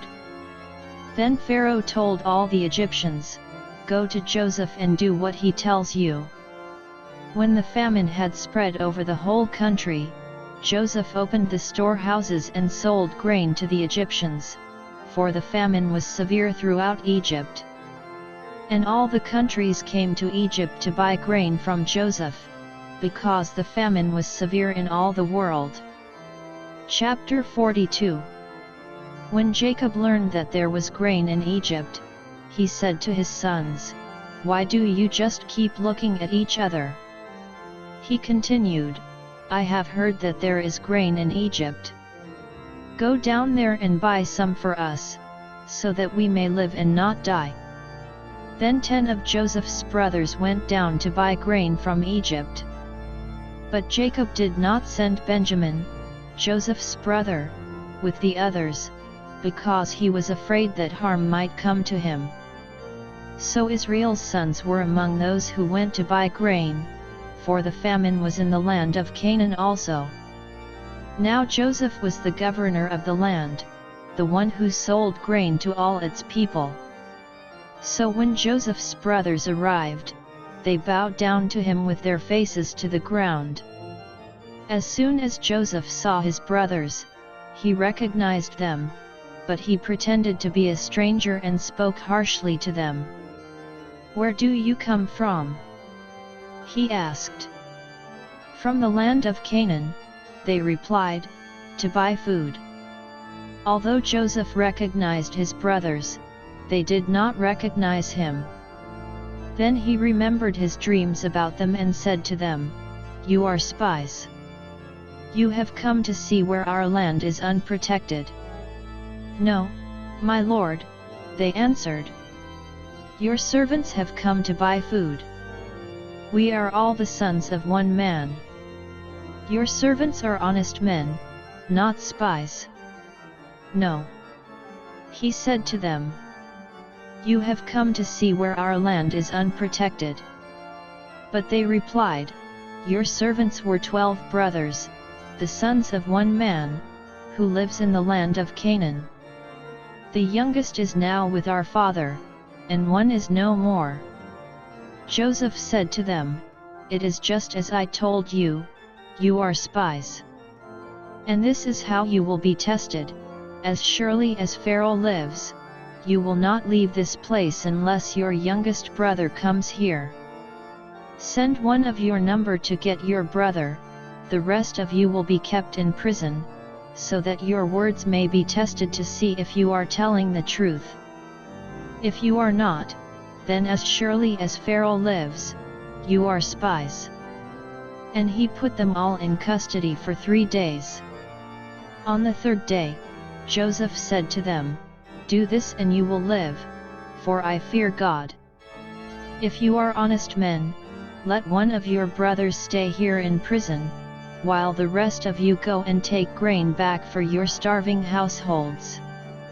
But you must bring your youngest brother to me, so that your words may be verified and that you may not die." This they proceeded to do. They said to one another, "Surely we are being punished because of our brother. We saw how distressed he was when he pleaded with us for his life, but we would not listen, that's why this distress has come upon us." Reuben replied, "Didn't I tell you not to sin against the boy? But you wouldn't listen. Now we must give an accounting for his blood." They did not realize that Joseph could understand them, since he was using an interpreter. He turned away from them and began to weep, but then turned back and spoke to them again. He had Simeon taken from them and bound before their eyes. Joseph gave orders to fill their bags with grain, to put each man's silver back in his sack, and to give them provisions for their journey. After this was done for them, they loaded their grain on their donkeys and left. At the place where they stopped for the night, one of them opened his sack to get feed for his donkey, and he saw his silver in the mouth of his sack. "My silver has been returned," he said to his brothers. "Here it is in my sack." Their hearts sank and they turned to each other trembling and said, "What is this that God has done to us?" When they came to their father Jacob in the land of Canaan, they told him all that had happened to them. They said, "The man who is lord over the land spoke harshly to us and treated us as though we were spying on the land. But we said to him, 'We are honest men, we are not spies. We were 12 brothers, sons of one father. One is no more, and the youngest is now with our father in Canaan.' Then the man who is lord over the land said to us, 'This is how I will know whether you are honest men: leave one of your brothers here with me, and take food for your starving households and go. But bring your youngest brother to me so I will know that you are not spies but honest men. Then I will give your brother back to you, and you can trade in the land.' As they were emptying their sacks, there in each man's sack was his pouch of silver. When they and their father saw the money pouches, they were frightened. Their father Jacob said to them, 'You have deprived me of my children. Joseph is no more and Simeon is no more, and now you want to take Benjamin. Everything is against me.' Then Reuben said to his father, 'You may put both of my sons to death if I do not bring him back to you. Entrust him to my care, and I will bring him back.' But Jacob said, 'My son will not go down there with you, his brother is dead and he is the only one left. If harm comes to him on the journey you are taking, you will bring my gray head down to the grave in sorrow.'" Chapter 43. Now the famine was still severe in the land. So when they had eaten all the grain they had brought from Egypt, their father said to them, "Go back and buy us a little more food." But Judah said to him, "The man warned us solemnly, 'You will not see my face again unless your brother is with you. If you will send our brother along with us, we will go down and buy food for you. But if you will not send him, we will not go down, because the man said to us, "You will not see my face again unless your brother is with you." Israel asked, "Why did you bring this trouble on me by telling the man you had another brother?" They replied, "The man questioned us closely about ourselves and our family. 'Is your father still living?' he asked us. 'Do you have another brother?' We simply answered his questions. How were we to know he would say, "Bring your brother down here"? Then Judah said to Israel his father, "Send the boy along with me and we will go at once, so that we and you and our children may live and not die. I myself will guarantee his safety, you can hold me personally responsible for him. If I do not bring him back to you and set him here before you, I will bear the blame before you all my life. As it is, if we had not delayed, we could have gone and returned twice." Then their father Israel said to them, "If it must be, then do this, put some of the best products of the land in your bags and take them down to the man as a gift, a little balm and a little honey, some spices and myrrh, some pistachio nuts and almonds. Take double the amount of silver with you, for you must return the silver that was put back into the mouths of your sacks.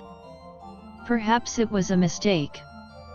Take your brother also and go back to the man at once. And may God Almighty grant you mercy before the man so that he will let your other brother and Benjamin come back with you. As for me, if I am bereaved, I am bereaved." So the men took the gifts and double the amount of silver, and Benjamin also. They hurried down to Egypt and presented themselves to Joseph. When Joseph saw Benjamin with them, he said to the steward of his house, "Take these men to my house, slaughter an animal and prepare dinner, they are to eat with me at noon." The man did as Joseph told him and took the men to Joseph's house. Now the men were frightened when they were taken to his house. They thought, "We were brought here because of the silver that was put back into our sacks the first time. He wants to attack us and overpower us and seize us as slaves and take our donkeys." So they went up to Joseph's steward and spoke to him at the entrance to the house. 43:20 Please, sir, they said, "we came down here the first time to buy food. But at the place where we stopped for the night we opened our sacks and each of us found his silver the exact weight in the mouth of his sack. So we have brought it back with us. We have also brought additional silver with us to buy food. We don't know who put our silver in our sacks." "It's all right," he said. "Don't be afraid. Your God, the God of your father, has given you treasure in your sacks. I received your silver." Then he brought Simeon out to them.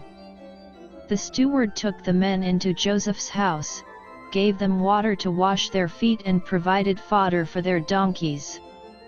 They prepared their gifts for Joseph's arrival at noon, because they had heard that they were to eat there. When Joseph came home, they presented to him the gifts they had brought into the house, and they bowed down before him to the ground. He asked them how they were, and then he said, "How is your aged father you told me about? Is he still living?" They replied, "Your servant our father is still alive and well." And they bowed low to pay him honor.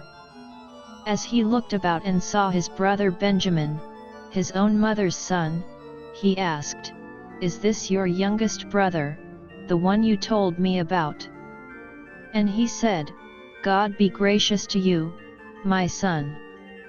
Deeply moved at the sight of his brother, Joseph hurried out and looked for a place to weep. He went into his private room and wept there. After he had washed his face, he came out and, controlling himself, said, "Serve the food."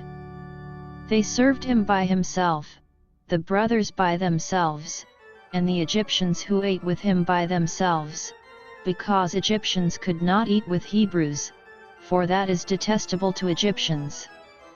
The men had been seated before him in the order of their ages, from the firstborn to the youngest, and they looked at each other in astonishment. When portions were served to them from Joseph's table, Benjamin's portion was 5 times as much as anyone else's. So they feasted and drank freely with him. Chapter 44. Now Joseph gave these instructions to the steward of his house: fill the men's sacks with as much food as they can carry, and put each man's silver in the mouth of his sack. Then put my cup, the silver one, in the mouth of the youngest one's sack, along with the silver for his grain. And he did as Joseph said. As morning dawned, the men were sent on their way with their donkeys. They had not gone far from the city when Joseph said to his steward, "Go after those men at once, and when you catch up with them, say to them, 'Why have you repaid good with evil? Isn't this the cup my master drinks from and also uses for divination? This is a wicked thing you have done.'" When he caught up with them, he repeated these words to them. But they said to him, "Why does my lord say such things? Far be it from your servants to do anything like that. We even brought back to you from the land of Canaan the silver we found inside the mouths of our sacks. So why would we steal silver or gold from your master's house? If any of your servants is found to have it, he will die, and the rest of us will become my lord's slaves." "Very well, then," he said, "let it be as you say. Whoever is found to have it will become my slave, the rest of you will be free from blame." Each of them quickly lowered his sack to the ground and opened it. Then the steward proceeded to search, beginning with the oldest and ending with the youngest. And the cup was found in Benjamin's sack. At this, they tore their clothes. Then they all loaded their donkeys and returned to the city. Joseph was still in the house when Judah and his brothers came in, and they threw themselves to the ground before him. Joseph said to them, "What is this you have done? Don't you know that a man like me can find things out by divination? What can we say to my lord?" Judah replied, "What can we say? How can we prove our innocence? God has uncovered your servant's guilt. We are now my lord's slaves, we ourselves and the one who was found to have the cup." But Joseph said, "Far be it from me to do such a thing. Only the man who was found to have the cup will become my slave. The rest of you, go back to your father in peace." Then Judah went up to him and said, "Please, my lord, let your servant speak a word to my lord. Do not be angry with your servant, though you are equal to Pharaoh himself." My lord asked his servants, "Do you have a father or a brother?" And we answered, "We have an aged father, and there is a young son born to him in his old age. His brother is dead, and he is the only one of his mother's sons left, and his father loves him." Then you said to your servants, "Bring him down to me so I can see him for myself." And we said to my lord, "The boy cannot leave his father, if he leaves him, his father will die." But you told your servants, "Unless your youngest brother comes down with you, you will not see my face again." When we went back to your servant my father, we told him what my lord had said. Then our father said, "Go back and buy a little more food." But we said, "We cannot go down. Only if our youngest brother is with us will we go. We cannot see the man's face unless our youngest brother is with us." Your servant my father said to us, "You know that my wife bore me 2 sons. One of them went away from me, and I said, 'He has surely been torn to pieces.' And I have not seen him since. If you take this one from me too and harm comes to him, you will bring my grey head down to the grave in misery. So now, if the boy is not with us when I go back to your servant my father, and if my father, whose life is closely bound up with the boy's life, sees that the boy isn't there, he will die. Your servants will bring the gray head of our father down to the grave in sorrow. Your servant guaranteed the boy's safety to my father. I said, if I do not bring him back to you, I will bear the blame before you, my father, all my life. Now then, please let your servant remain here as my lord's slave in place of the boy, and let the boy return with his brothers. How can I go back to my father if the boy is not with me? No. Do not let me see the misery that would come upon my father. Chapter 45. Then Joseph could no longer control himself before all his attendants, and he cried out, "Have everyone leave my presence." So there was no one with Joseph when he made himself known to his brothers. And he wept so loudly that the Egyptians heard him, and Pharaoh's household heard about it. Joseph said to his brothers, "I am Joseph. Is my father still living?"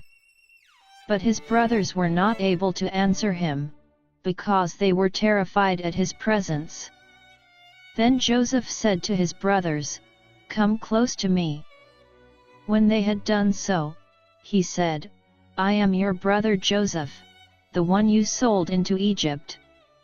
And now, do not be distressed and do not be angry with yourselves for selling me here, because it was to save lives that God sent me ahead of you. For 2 years now there has been famine in the land, and for the next 5 years there will not be plowing and reaping. But God sent me ahead of you to preserve for you a remnant on earth and to save your lives by a great deliverance. So then, it was not you who sent me here, but God. He made me father to Pharaoh, lord of his entire household and ruler of all Egypt. Now hurry back to my father and say to him, 'This is what your son Joseph says, God has made me lord of all Egypt.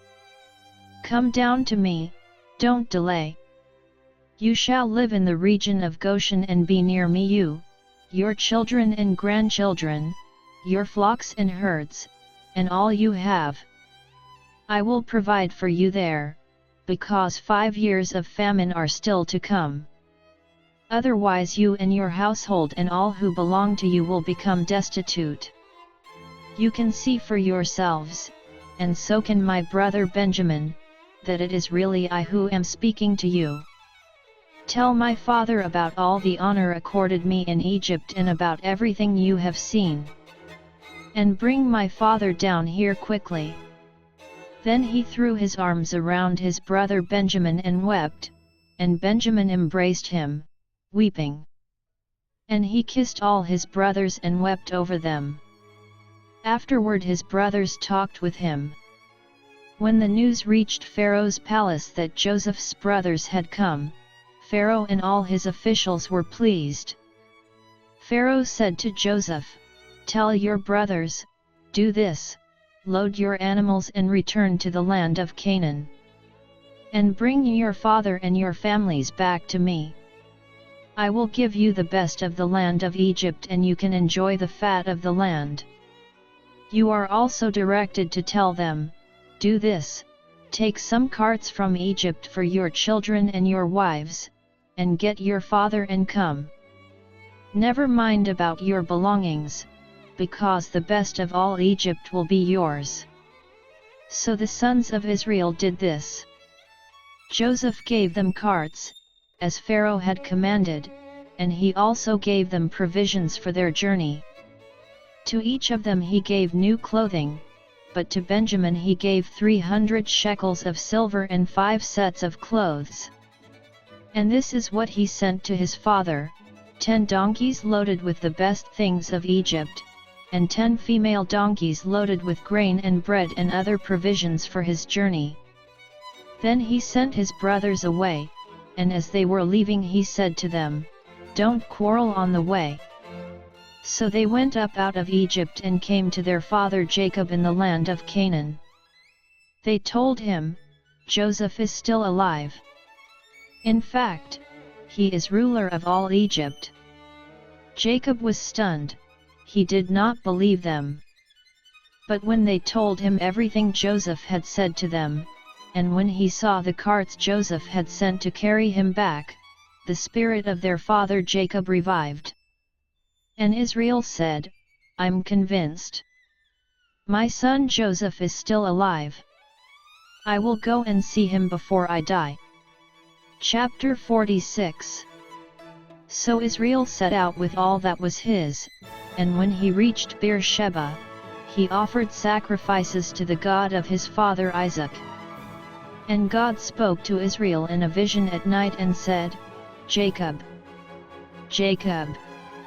Here I am, he replied. I am God, the God of your father, he said.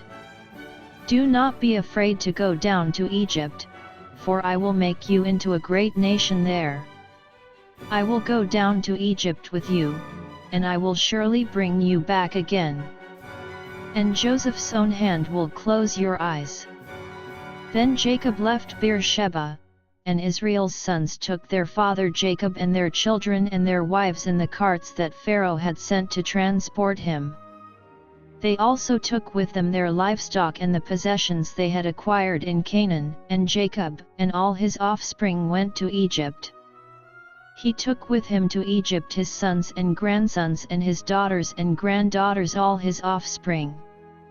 These are the names of the sons of Israel, Jacob and his descendants, who went to Egypt, Reuben the firstborn of Jacob. The sons of Reuben, Hanok, Palu, Hezron, and Carmi.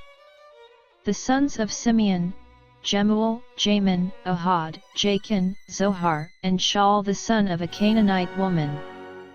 The sons of Levi, Gershon, Kohat, and Merari. The sons of Judah, Onan, Shelah, Perez, and Zerah, but and Onan had died in the land of Canaan. The sons of Perez, Hezron and Hamel. The sons of Issachar, Tola, Puah, Jashub, and Shimron. The sons of Zebulun, Sered, Elon and Yaliel. These were the sons Leah bore to Jacob in Paddan Aram, besides his daughter Dinah. These sons and daughters of his were 33 in all. The sons of Gad, Zaphon, Haggai, Shani, Esban, Eri, Arodi and Areli. The sons of Asher, Imnah, Ishva, Ishvi and Beriah. Their sister was Sarah. The sons of Beriah, Heber and Malchiel. These were the children born to Jacob by Zilpah, whom Laban had given to his daughter Leah, 16 in all. The sons of Jacob's wife Rachel, Joseph and Benjamin. In Egypt, Manasseh and Ephraim were born to Joseph by Asenath, daughter of Potiphera, priest of On. The sons of Benjamin, Bela, Becher, Ashbel, Gera, Naaman, Ai, Rosh, Muppim, Huppim, and Ard. These were the sons of Rachel who were born to Jacob, 14 in all. The son of Dan, Hushim. The sons of Naphtali, Yaziel, Guni, Jezer and Shillem. These were the sons born to Jacob by Bilhah, whom Laban had given to his daughter Rachel. All those who went to Egypt with Jacob, those who were his direct descendants, not counting his sons' wives, numbered 66 persons. With the 2 sons who had been born to Joseph in Egypt, the members of Jacob's family, which went to Egypt, were 70 in all. Now Jacob sent Judah ahead of him to Joseph to get directions to Goshen. When they arrived in the region of Goshen, Joseph had his chariot made ready and went to Goshen to meet his father Israel. As soon as Joseph appeared before him, he threw his arms around his father and wept for a long time. Israel said to Joseph, "Now I am ready to die, since I have seen for myself that you are still alive." Then Joseph said to his brothers and to his father's household, "I will go up and speak to Pharaoh and will say to him, my brothers and my father's household, who were living in the land of Canaan, have come to me. The men are shepherds, they tend livestock, and they have brought along their flocks and herds and everything they own. When Pharaoh calls you in and asks, "What is your occupation?"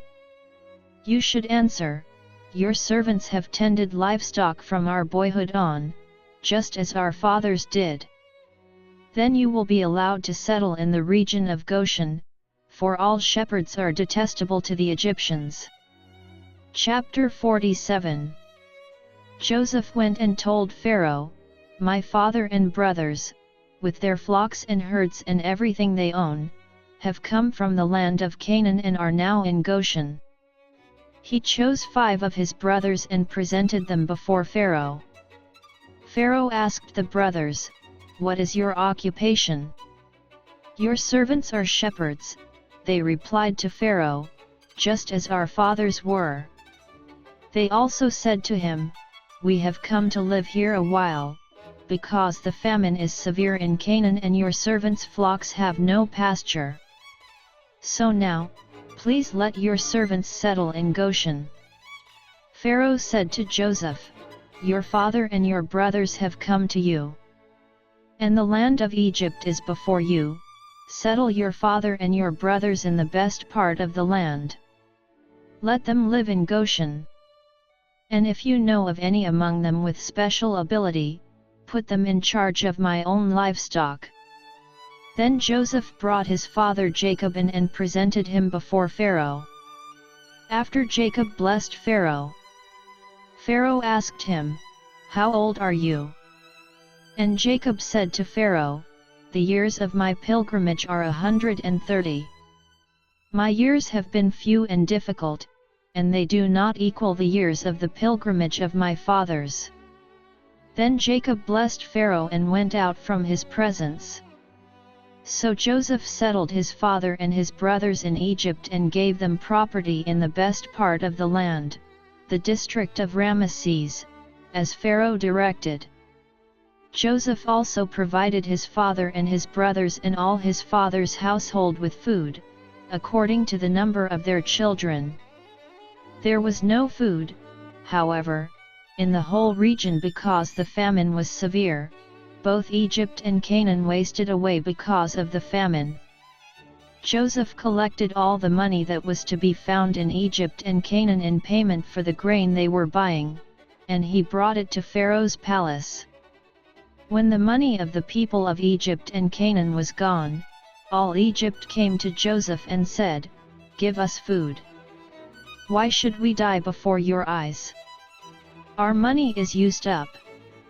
"Then bring your livestock," said Joseph. "I will sell you food in exchange for your livestock, since your money is gone."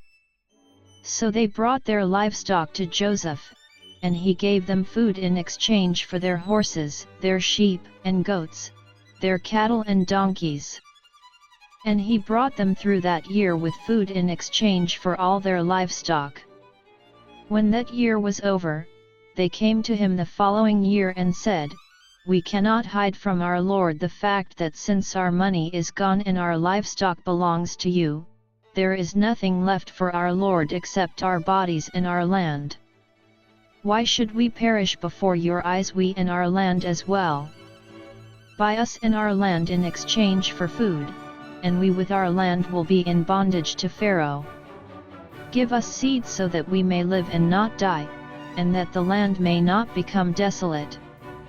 So Joseph bought all the land in Egypt for Pharaoh. The Egyptians, one and all, sold their fields, because the famine was too severe for them. The land became Pharaoh's. And Joseph reduced the people to servitude, from one end of Egypt to the other. However, he did not buy the land of the priests, because they received a regular allotment from Pharaoh and had food enough from the allotment Pharaoh gave them. That is why they did not sell their land. Joseph said to the people, "Now that I have bought you and your land today for Pharaoh, here is seed for you so you can plant the ground. But when the crop comes in, give 1/5 of it to Pharaoh. The other 4/5 you may keep as seed for the fields and as food for yourselves and your households and your children." "You have saved our lives," they said. "May we find favor in the eyes of our Lord, we will be in bondage to Pharaoh." So Joseph established it as a law concerning land in Egypt still in force today that 1/5 of the produce belongs to Pharaoh. It was only the land of the priests that did not become Pharaoh's. Now the Israelites settled in Egypt in the region of Goshen. They acquired property there and were fruitful and increased greatly in number. Jacob lived in Egypt 17 years, and the years of his life were 147. When the time drew near for Israel to die, he called for his son Joseph and said to him, "If I have found favor in your eyes, put your hand under my thigh and promise that you will show me kindness and faithfulness. Do not bury me in Egypt. But when I rest with my fathers, carry me out of Egypt and bury me where they are buried." "I will do as you say," he said. "Swear to me," he said.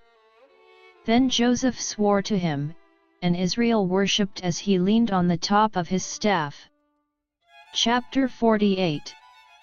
Some time later Joseph was told, "Your father is ill." So he took his 2 sons Manasseh and Ephraim along with him. When Jacob was told, "Your son Joseph has come to you," Israel rallied his strength and sat up on the bed. Jacob said to Joseph, "God Almighty appeared to me at Luz in the land of Canaan, and there he blessed me.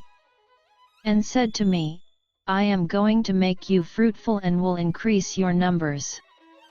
I will make you a community of peoples, and I will give this land as an everlasting possession to your descendants after you. Now then, your 2 sons born to you in Egypt before I came to you here will be reckoned as mine. Ephraim and Manasseh will be mine, just as Reuben and Simeon are mine. Any children born to you after them will be yours. In the territory they inherit they will be reckoned under the names of their brothers. As I was returning from Paddan, to my sorrow Rachel died in the land of Canaan while we were still on the way, a little distance from Ephrath. So I buried her there beside the road to Ephrath, that is, Bethlehem." When Israel saw the sons of Joseph, he asked, "Who are these?" "They are the sons God has given me here," Joseph said to his father. Then Israel said, "Bring them to me so I may bless them." Now Israel's eyes were failing because of old age, and he could hardly see. So Joseph brought his sons close to him, and his father kissed them and embraced them. Israel said to Joseph, "I never expected to see your face again, and now God has allowed me to see your children too." Then Joseph removed them from Israel's knees and bowed down with his face to the ground. And Joseph took both of them, Ephraim on his right toward Israel's left hand and Manasseh on his left toward Israel's right hand, and brought them close to him. But Israel reached out his right hand and put it on Ephraim's head, though he was the younger, and crossing his arms, he put his left hand on Manasseh's head, even though Manasseh was the firstborn. Then he blessed Joseph and said, "May the God before whom my fathers Abraham and Isaac walked, the God who has been my shepherd all my life to this day, the angel who has delivered me from all harm, may he bless these boys. May they be called by my name and the names of my fathers Abraham and Isaac, and may they increase greatly upon the earth." When Joseph saw his father placing his right hand on Ephraim's head he was displeased, so he took hold of his father's hand to move it from Ephraim's head to Manasseh's head. Joseph said to him, "No, my father, this one is the firstborn, put your right hand on his head." But his father refused and said, "I know, my son, I know. He too will become a people, and he too will become great. Nevertheless, his younger brother will be greater than he, and his descendants will become a group of nations. He blessed them that day and said, In your name will Israel pronounce this blessing, may God make you like Ephraim and Manasseh. So he put Ephraim ahead of Manasseh. Then Israel said to Joseph, I am about to die, but God will be with you and take you back to the land of your fathers. And to you, as one who is over your brothers, I give the ridge of land I took from the Amorites with my sword and my bow. Chapter 49. Then Jacob called for his sons and said, Gather around so I can tell you what will happen to you in days to come. Assemble and listen, sons of Jacob, listen to your father Israel. Reuben, you are my firstborn, my might, the first sign of my strength, excelling in honor, excelling in power. Turbulent as the waters, you will no longer excel, for you went up onto your father's bed, onto my couch and defiled it. Simeon and Levi are brothers, their swords are weapons of violence. Let me not enter their council, let me not join their assembly, for they have killed men in their anger and hamstrung oxen as they pleased. Cursed be their anger, so fierce, and their fury, so cruel. I will scatter them in Jacob and disperse them in Israel. Judah, your brothers will praise you, your hand will be on the neck of your enemies, your father's sons will bow down to you. You are a lion's cub, O Judah, you return from the prey, my son. Like a lion he crouches and lies down, like a lioness who dares to rouse him. The scepter will not depart from Judah, nor the ruler's staff from between his feet, until he comes to whom it belongs and the obedience of the nations is his. He will tether his donkey to a vine, his colt to the choicest branch, he will wash his garments in wine, his robes in the blood of grapes. His eyes will be darker than wine, his teeth whiter than milk. Zebulun will live by the seashore and become a haven for ships, his border will extend toward Sidon. Issachar is a raw-boned donkey lying down between two saddlebags. When he sees how good is his resting place and how pleasant is his land, he will bend his shoulder to the burden and submit to forced labor. Dan will provide justice for his people as one of the tribes of Israel. Dan will be a serpent by the roadside, a viper along the path, that bites the horse's heels so that its rider tumbles backward. I look for your deliverance, O Lord. Gad will be attacked by a band of raiders, but he will attack them at their heels. Asher's food will be rich, he will provide delicacies fit for a king. Naphtali is a doe set free that bears beautiful fawns. Joseph is a fruitful vine near a spring, whose branches climb over a wall. With bitterness archers attacked him, they shot at him with hostility. 49:24 But his bow remained steady, his strong arm stayed limber, because of the hand of the mighty one of Jacob, because of the shepherd, the rock of Israel. 49:25 Because of your father's God, who helps you, because of the Almighty, who blesses you with blessings of the heavens above, blessings of the deep that lies below, blessings of the breast and womb. Your father's blessings are greater than the blessings of the ancient mountains, than the bounty of the age-old hills. Let all these rest on the head of Joseph, on the brow of the prince among his brothers.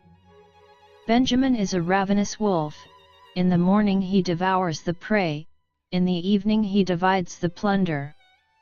All these are the 12 tribes of Israel, and this is what their father said to them when he blessed them, giving each the blessing appropriate to him. Then he gave them these instructions: I am about to be gathered to my people. Bury me with my fathers in the cave in the field of Ephron the Hittite.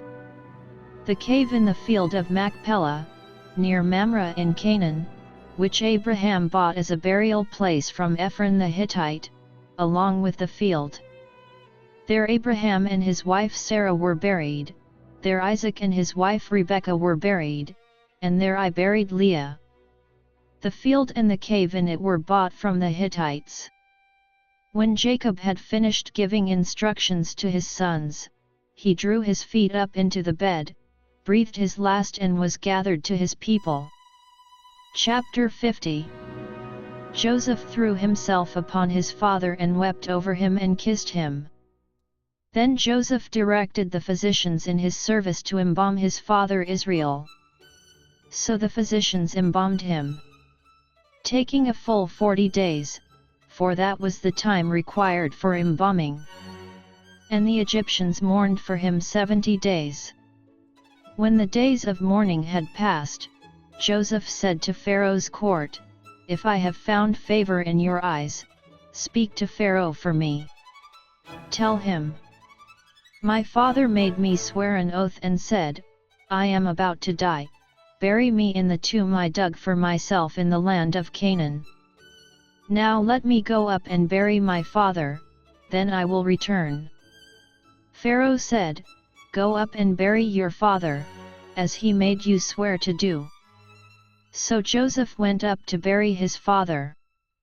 All Pharaoh's officials accompanied him, the dignitaries of his court and all the dignitaries of Egypt. Besides all the members of Joseph's household and his brothers and those belonging to his father's household. Only their children and their flocks and herds were left in Goshen. Chariots and horsemen also went up with him.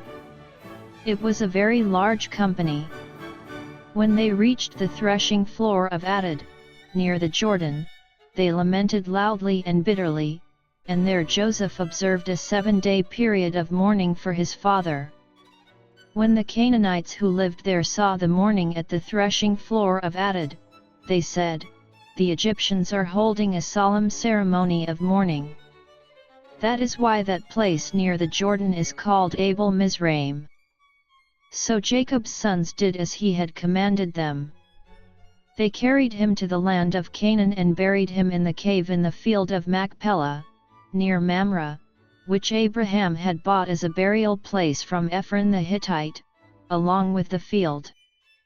After burying his father, Joseph returned to Egypt, together with his brothers and all the others who had gone with him to bury his father. When Joseph's brothers saw that their father was dead, they said, "What if Joseph holds a grudge against us and pays us back for all the wrongs we did to him?"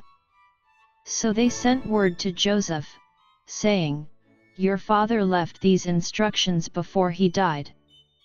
This is what you are to say to Joseph: I ask you to forgive your brothers the sins and the wrongs they committed in treating you so badly.